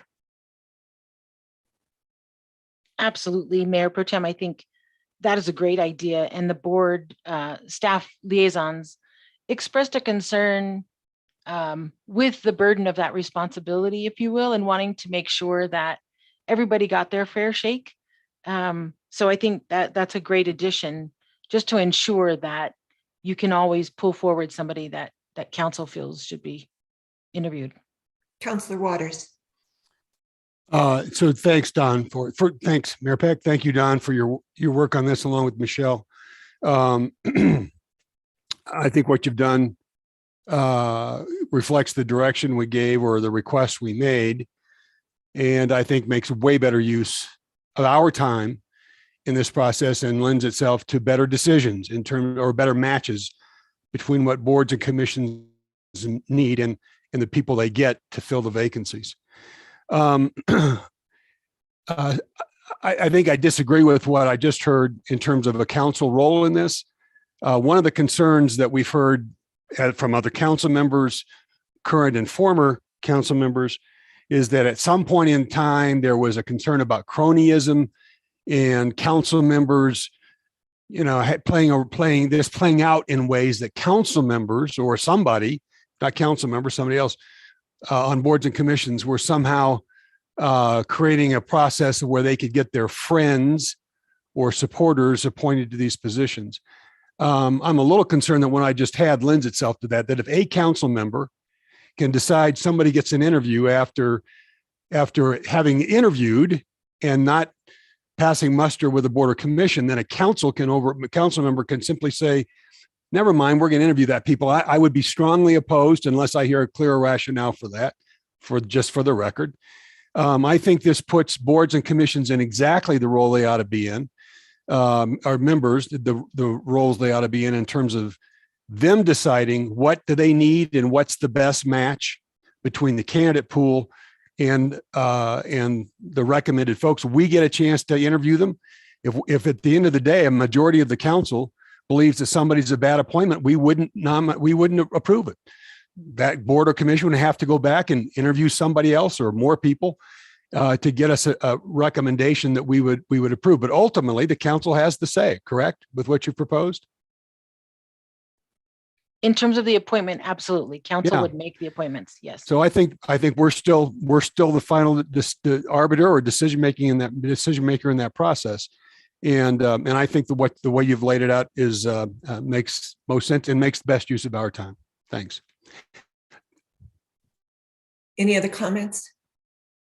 Councillor Yarbrough. Thank you, Mayor Peck. I understand both concerns. Well, first of all, I think that the board should create the list of questions. And I think the board as a whole, I don't know how I feel about a nominating committee. I think the board as a whole should actually be the one to interview as well. I'm not sure about the annual process. I don't know what that looked like before and how frustrating that could have been. But I like the fact that we can have these interviews virtual. I think that we can have more people to pop on next. I don't know. Well, I guess that would be whatever the board decides to do. But I guess when it's our turn, I think virtual will be nice. But then again, I don't know. Body language means a lot. It's important too. So, this was my first time, interviewing someone. So for me, I understand both concerns. I just think that for me personally, I feel like the entire board should be participants of the interview and also create the list of questions. So, okay. Thank you, Councillor Martin. Yeah, my concern is that if the council does need to veto a nomination, which is what it comes down to. The way things are structured is that, there's somebody that just the council says this person shouldn't be on the advisory board, then it means you have to go around in the whole process again. And I don't understand why the list has to be exactly equal to the number of seats. In other words, if there was even one additional person, or maybe, 2 additional persons than the number of seats, that way the council would be able to, just veto someone that seemed entirely inappropriate, and also there is a phenomenon on some boards where it stacks itself based on a particular agenda that a special interest group has. And, if the council had a little bit of leeway, then that would be something that could be prevented without extending out the process. So everything else seems fine to me, but I don't like the idea of having the board nominate exactly the number of people that are needed to fill the seats. Okay. Good comments. My comments are to Mayor Pro Tem and Councillor Waters. I see it both ways. I've heard of loaded boards as well, that to Councillor Martin's point, that if there's an agenda they want to get through, they load the board to advise council to vote a certain way. So I think that's going to be a human thing we're going to have to face. So as far as, I agree that I would like to have a little more flexibility in just having one recommendation for a seat. Perhaps we could have maybe 2 or 3, but there would be a primary recommendation, but the board would have somebody in waiting, basically, and say, we think these 2 people would be good for the seat, but this is the one we would like you to. And if we didn't, and the other thing goes is that as counselors who are out in the community and on different boards, we know of people who aren't good on the boards that we're on and think, I don't know, this person tends to take over the whole thing. And, the board members may not know that. So to me, it's just another set of eyes that have gone through the process as board members looking at these applicants. So as direction, do you have the direction you want? I've written down some of the concerns. Councillor Waters, go ahead. Well, you were asking a question. I just, when you were finished with the question, I would like to come in. Yeah, go ahead. Ask. Well, yeah. So I'm not opposed to the idea of a board providing a list of their nominees and alternates, if that's the way we want to think about this. Yes. I am opposed to a council member adding to that list arbitrarily, unless if the whole council were to interview, but then we're right back kind of where we've been. I don't think that's a step forward. I think that's a step backwards. Okay. What I wouldn't want to do, just for the record, if we're going to do it that way with nominees and alternates, I would not want it set up where, because this is what happened to us in December. We didn't do an after action review on the December process, but when it was a council member offering a name, where our option was to vote for that recommendation or against. And in the time I've been on the council, I've never been in a position to have to cast a vote against a nominee for a board or commission. We've always had an opportunity to vote for people. And in some ways, somebody could argue, well, you voted for them as opposed to someone else. Yes, but it's not a vote against someone. That's the way it played out in December. The only way to not have gone with an individual council member suggestion was to vote against it. I would not want to be put in that position again if we take some approach that produces more than one name per seat to be filled. can I just put a counter to that for a minute? I see where you're coming from. My question is, if the recommended applicant is not approved by a majority of council, that's where I think an alternate that is recommended by the board would be good to have in the wings, rather than have them go back to the whole list of applicants and try to decide. That's where their expertise in being a board member on that board would come in. But there are some applicants in my past that have been on boards that you think nobody wanted them on, but they're the only one who applied. Yeah. So you're kind of stuck. So listen, I wouldn't argue with what you're suggesting. I'm just, the way it plays out is going to be real important in where we're placed in that process of casting ballots, right? That was the advantage when we were in person, was we cast ballots with, multiple names, and we weren't able to do that virtually. Yeah. So if we're in a virtual, and it sounds like we may not be in a virtual situation come June when we do this again, my assumption is we would have the opportunity to cast ballots again, which is very different than what we ended up doing in December. That's my only point. I'd like to think through how to do it so as council members, we're not put in a position to have to, because it's just to vote no on somebody, I think is publicly to vote no on somebody, as opposed to on a ballot voting for an alternate or voting to go to it to consider an alternate or something like that. So. Okay, Councillor Martin. Yeah, I'm a little bit nervous about the use of alternate because an alternate is somebody who's nailed to the board for a whole term, and we've kind of been going away from that idea.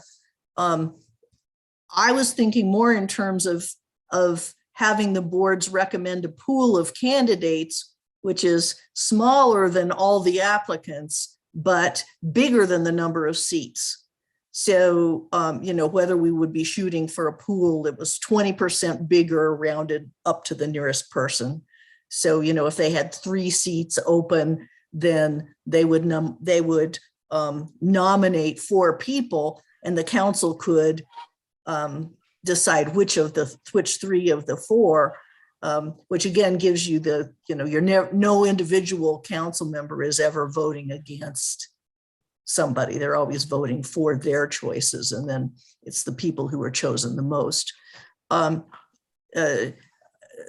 way it would seriously take down the number of interviews that we would have to have, but it doesn't leave the council with no choice in the matter whatsoever.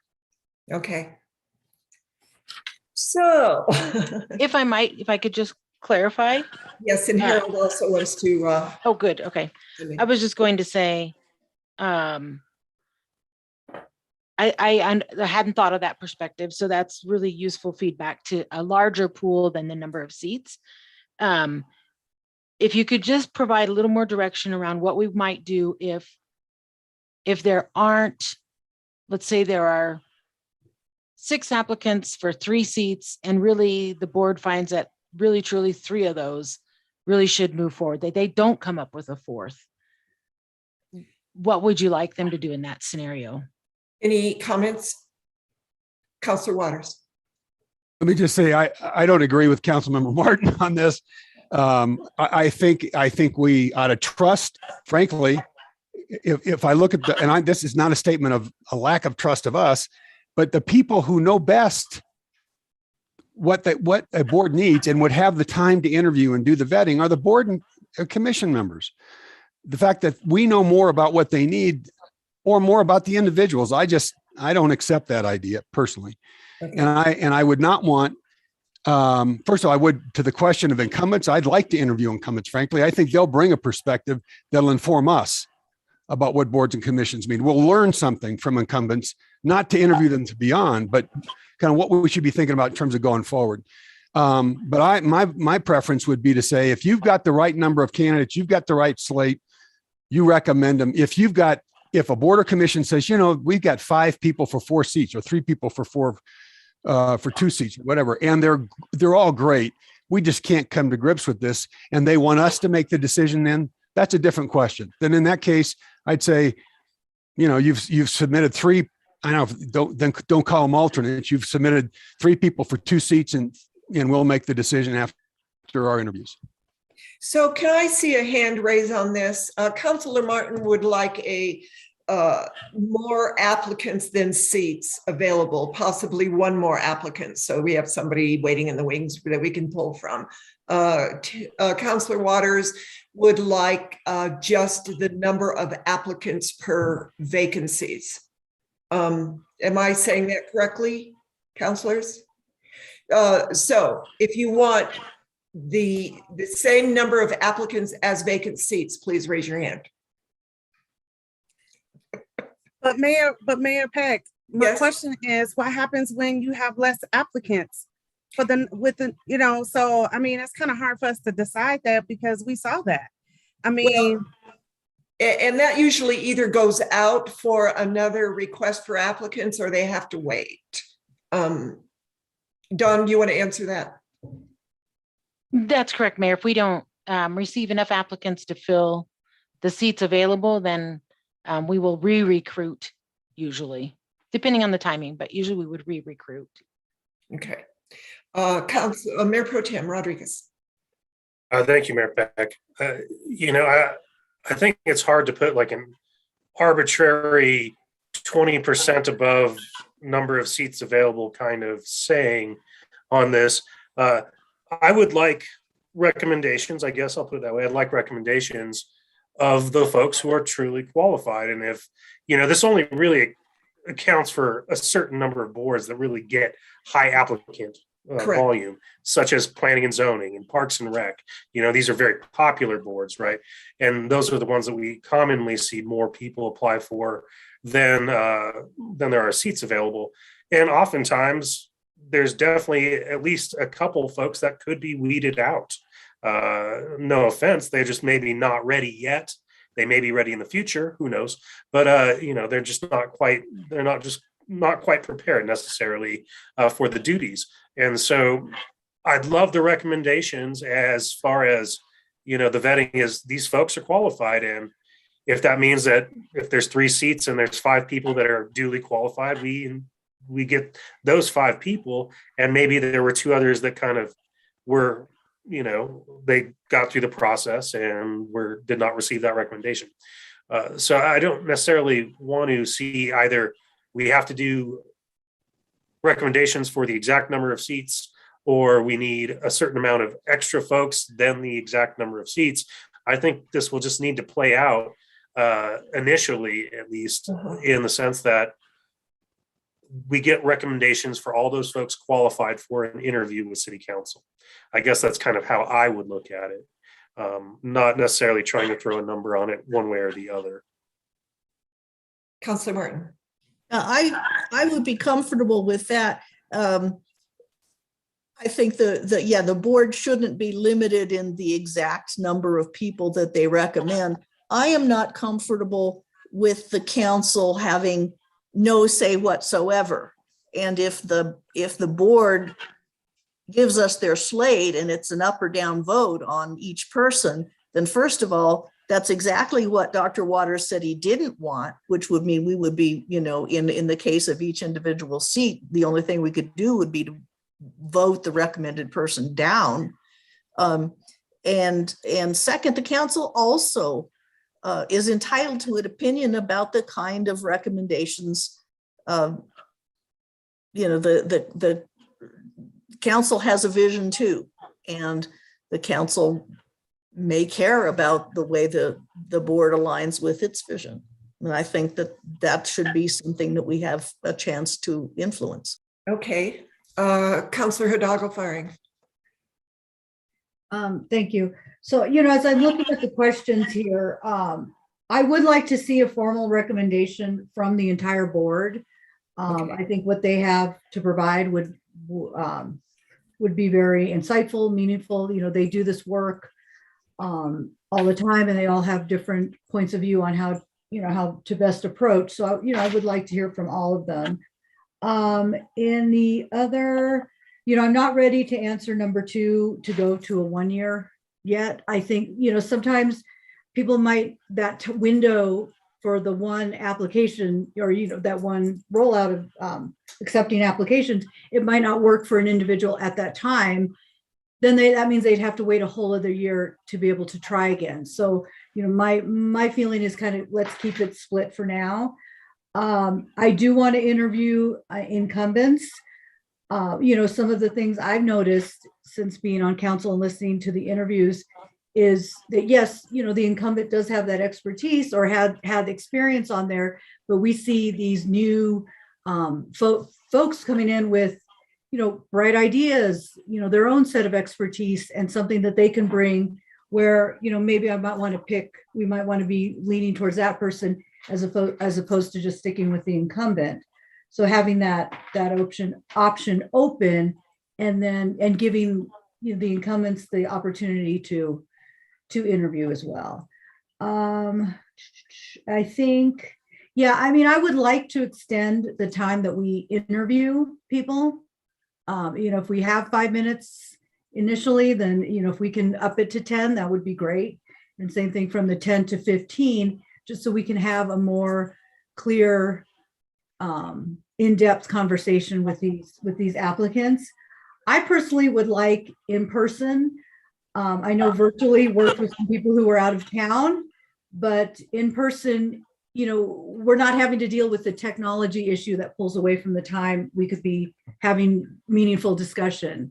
So I think in some of the cases, it's actually inhibited our ability to you know, get into in-depth conversations with folks. So yeah, and that, yeah, I think that's, yeah, the board should come up with a list of questions. So, you know, that's coming my direction.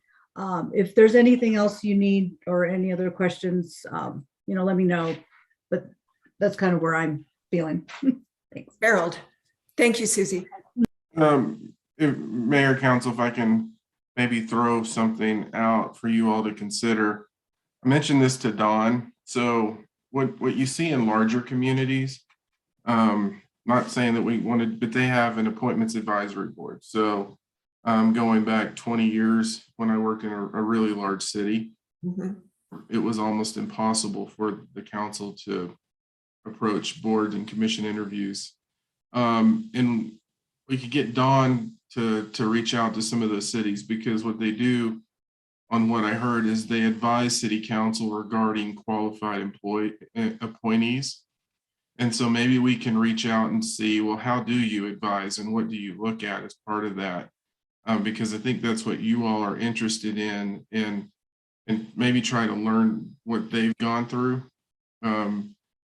Because it's similar. It's instead of an appointment advisory board that's looking at all boards, you have the board looking at it and really understanding what it is that they do in terms of how they advise city council on that, and, you know, how many people do they put forward, what's really in that mix. That may be something we can do to bring something back with a little more clarity, to maybe answer some of your questions. If you want us to do that, we can definitely do it.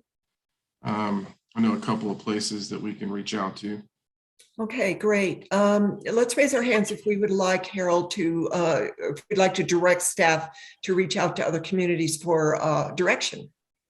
So do we want them on how they do their boards and commissions? I think that'd be a good idea, but it looks like only 2 of us are interested in that. 3. Do I have 4? And could I just clarify, is it to look at what other cities are doing just in terms of recruitment, or specifically about an appointment advisory board? What I was saying is, what I was suggesting is, how do they advise council on appointees? Really more, what information do they bring back to council and how do they present that to council? Not necessarily a structure, but what is it that they provide the council and when they're making a recommendation, and what it's like. It wasn't a change in what you all talked about, just how do you present the information and what does that look like? Okay. Let's vote first. Do we want to give direction to staff to do that, to reach out to other councils? All those in favor, raise your hand. 1, 2. All right. Before I call on anybody, I know you want to talk, Councillor Martin. I would like to go through these questions one by one to give direction on each question to staff. Otherwise, we're just having a huge conversation and not really giving very good direction. So can you wait, Councillor Martin, until we get to the one you want to talk on? Well, actually, I was going to say that I think we don't have any differences except on the one matter of how many people get recommended and how the council decides. You know, I don't think we've got, I was doing after the same thing that you are, Mayor Peck, which is, yeah, everybody seems to agree that on the list of questions, and everybody seems to agree on it being the whole board, and et cetera, et cetera. And I think we've only got one point of disagreement. So, you know. But I want to solidify that for staff so they don't have to go back and look at this tape again to decide what was our direction. Dawn, can you just read off those questions? I don't have the screen up, nor do I have my. Absolutely. I have them in front of me. The first one was, would you like a recommendation from the entire board? We heard 2 or 3 of you indicate yes. Okay, raise your hand if you want a recommendation from the entire board. All right, that's unanimous. Thank you. Okay. And I'm going to skip the future question because we don't need an answer to that right now about rejoining or doing one recruitment or 2. Interview incumbents, various of you said, yes, I would. I think that was pretty clear. Yes, you wanted to interview incumbents. Raise your hand if you're for this. So it looks like that passes with 5-1 with Councillor Martin. Not quite sure. Yeah, I don't know what it means, because do you get to vote an incumbent out or what? Instead of, do we want to interview the incumbents? Do we want the board to recommend that we interview the incumbents? Or would council like to interview incumbents, or would you like to do some other process with those that have already served? The answer we heard from most of you was you would like to interview them just like any other applicant. So they could be the nominee for their own seat or not. Right. Yes. Okay. They may not want to run. Thank you. Next question, Dawn. And that was the same question. Would you like to interview all applicants, including incumbents? So I'm hearing yes, that's answered. Okay. How long would interviews be? You may not be able to pin this down. The one suggestion Councilmember Hidalgo Faring suggested was adding 5 minutes. So if it was a 5-minute, double it to 10, a 10-minute, make it a 15-minute interview. Let's, depend on how many? Let's, first of all, do we want to go longer than 5 minutes? I think, Dawn, that has to be considered later, depending upon the board and the number of incumbents. And this is for the council interviews, Mayor, just to be clear, for your interviews, yes. Right. It could be longer if we didn't have that many applicants. Who knows?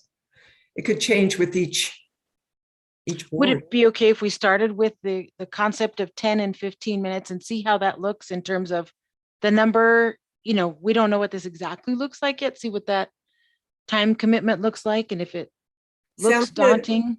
Those who agree, raise your hand. Okay. 2 of us, 3 of us agree. 4. We all agree. Next. And then who would create the list of questions for your interviews? We might have to have a chat about this. I don't think that we've talked about that at all. Does anyone have a particular comment on that, or Councillor Waters? You know, we have questions that we've used that are specific to boards or commissions. It seems to me that we could start with those and do some refining or editing based on what we know about boards or commissions. I mean, we've got a lot of that work, it seems, done, and we could just refine it. Okay, that sounds good to me. Those who think that's a good idea, raise your hand. And I think that if the board uses those questions in their initial interview, then counselors can probably add different questions of their own on, which always seemed to work in the past. So that's, we have agreement on that. Okay, and the last one was in person or virtual. Maybe it depends, but My comment is we don't know. It depends upon what the environment looks like. It's not essential. Big question mark on that one, Dawn. okay, we will see where we are at when we get when it's time to schedule interviews. Okay. Okay. Do you have your direction? I think we do, unless there's anything else you all would like to share with us or Councilor ask Waters? us. Yes. Councilor Waters. Did we resolve what we're expecting in terms of numbers of recommendations in relationship to number of vacancies? Because if we haven't, then that's an unanswered question. If we have, I need to know what the answer is. That's true. If we haven't answered it, I just want to say, it seems odd to me that we would trust people we interviewed initially to put on boards or commissions, and we will interview ultimately whoever sits on those boards and commissions and vote to place them there. Seems odd to me that we would have sufficient confidence in them to serve, but we wouldn't trust their recommendations for others to join them to serve.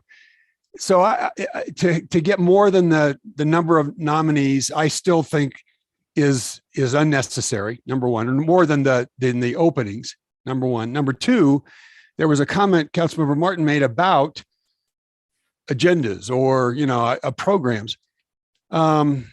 It seems to me it's incumbent upon us.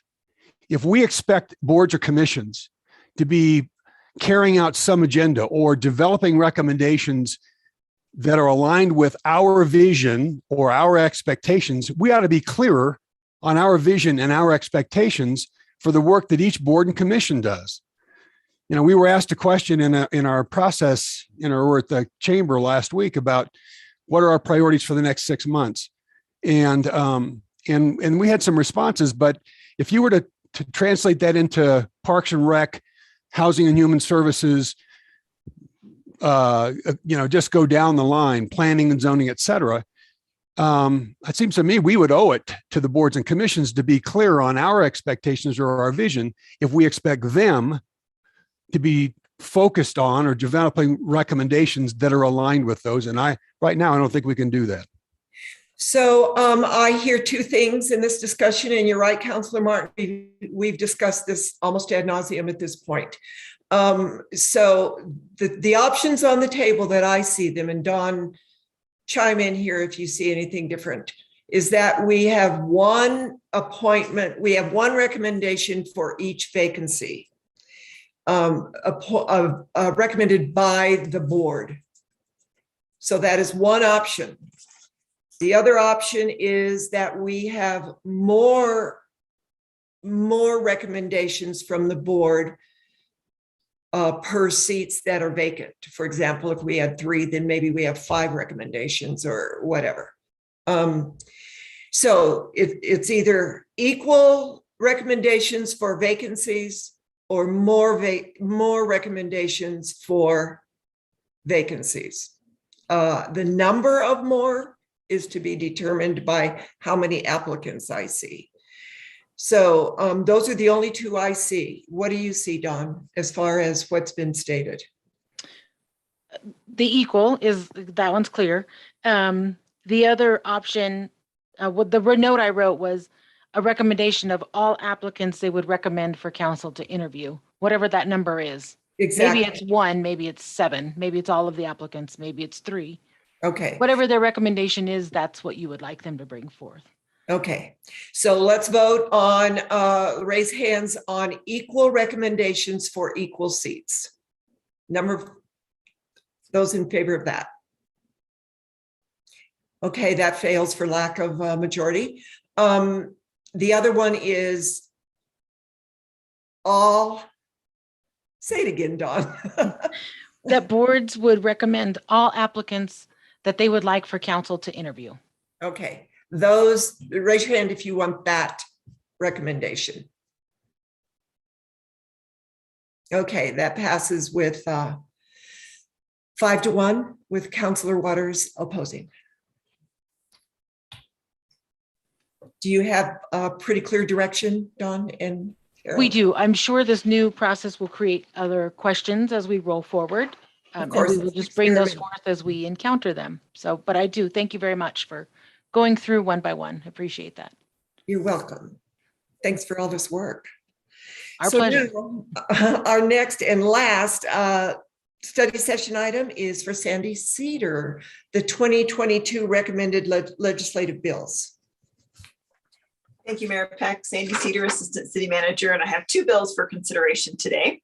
The first one is concerning restrictions on making public the personal information of protected persons for the risks of threats that we see. So thank you, Dallas, for putting that up there. Sorry, I forget that we were going to do that. That's great. So currently, right now, private information about police officers and other peace officers are protected information. It's not something that we generally will put up on our website, for example. What this bill does is this includes code enforcement officers as part of that protected class of folks. Of course, you know, we certainly have wonderful code enforcement officers and they do a great job out in the community, but there are times in which it may get a little rough. And so the Code Enforcement Association has brought this bill forward. Our staff supports it. And so we are suggesting that the City Council supports House Bill 22-1041 concerning those restrictions on making their private information public.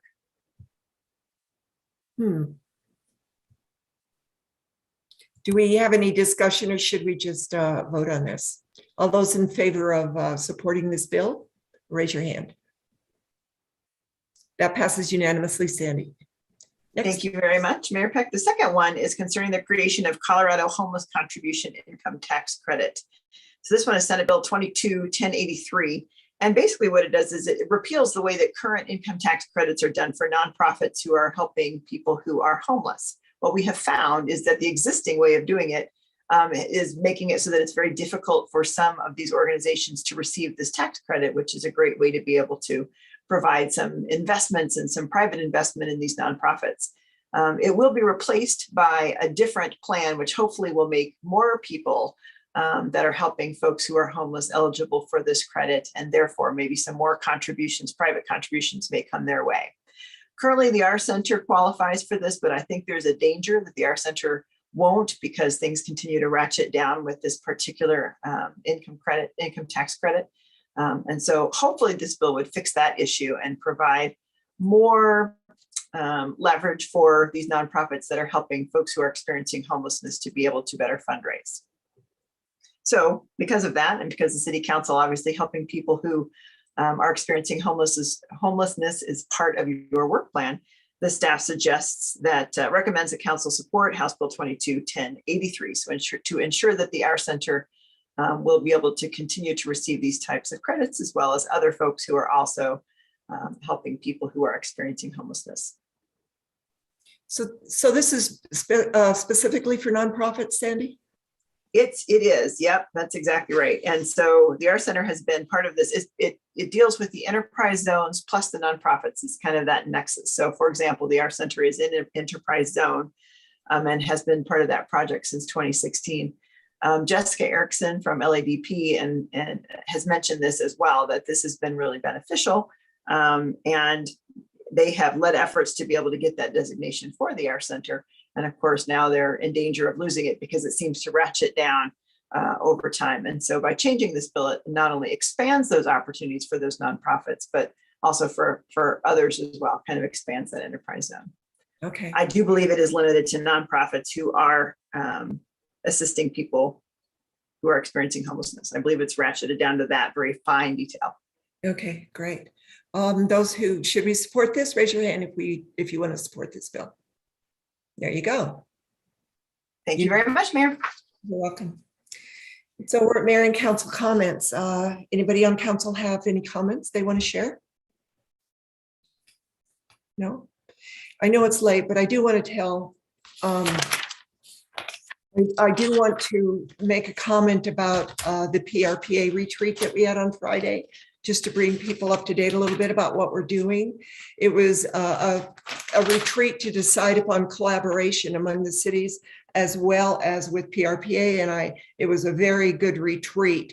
The one thing that all the cities, as well as Jason Frisbee, the CEO, had was a sense of urgency to move as quickly as we can to 100% renewable.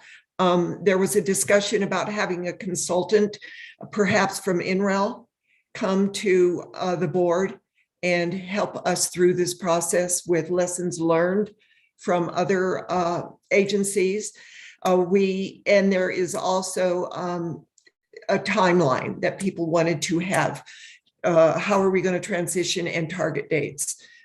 We feel David Hornbacher feels that we do that already with our 3 IRPs, but we'll see what comes out of that. The consultant is put on hold until May to decide upon one because Jason Frisbee is going to be hiring 2 new people and he wants them on board first to get their expertise. So I'm really excited about the way that this board wants to work together and get information from each other. So they said that this was the best meeting that they've ever been at because it was a lot of collaboration. The other thing I want to put out that I learned on Sunday, I talked to Ashley Stolzman, Mayor of Louisville, and she said that their council wants, when they rebuild in Louisville from the Marshall Fire, they want it to all be green. And because of that, I'm sorry, Tracy Burnett is working with Ashley for the state to buy in bulk. Oh shoot, Marcia, help me with this word. It is the heating systems that are in the ground. What are those called? Ground source heat pumps. There you go, to have to buy those in bulk. And I don't know if it would be a tax credit, a rebate or whatever for these home buyers, but that would be good for us because it would be a state thing. And Tracy feels that the demand for this would push retailers like Lowe's, Home Depot, et cetera, to stock them. And I'm excited about that. So those are the only 2 updates that I wanted to pass along. Thank everybody. So I don't see any other counselor updates or comments. So City Manager Herald, do you have anything you would like to say? And no comments, Mayor, Council. Okay, Eugene? City Attorney? No comments, Mayor. Thank you. So can we have a motion to adjourn? So moved. Thank you. Second? Second. 3 seconds. All those who want to adjourn, raise your hand. Good night. Thanks, everybody.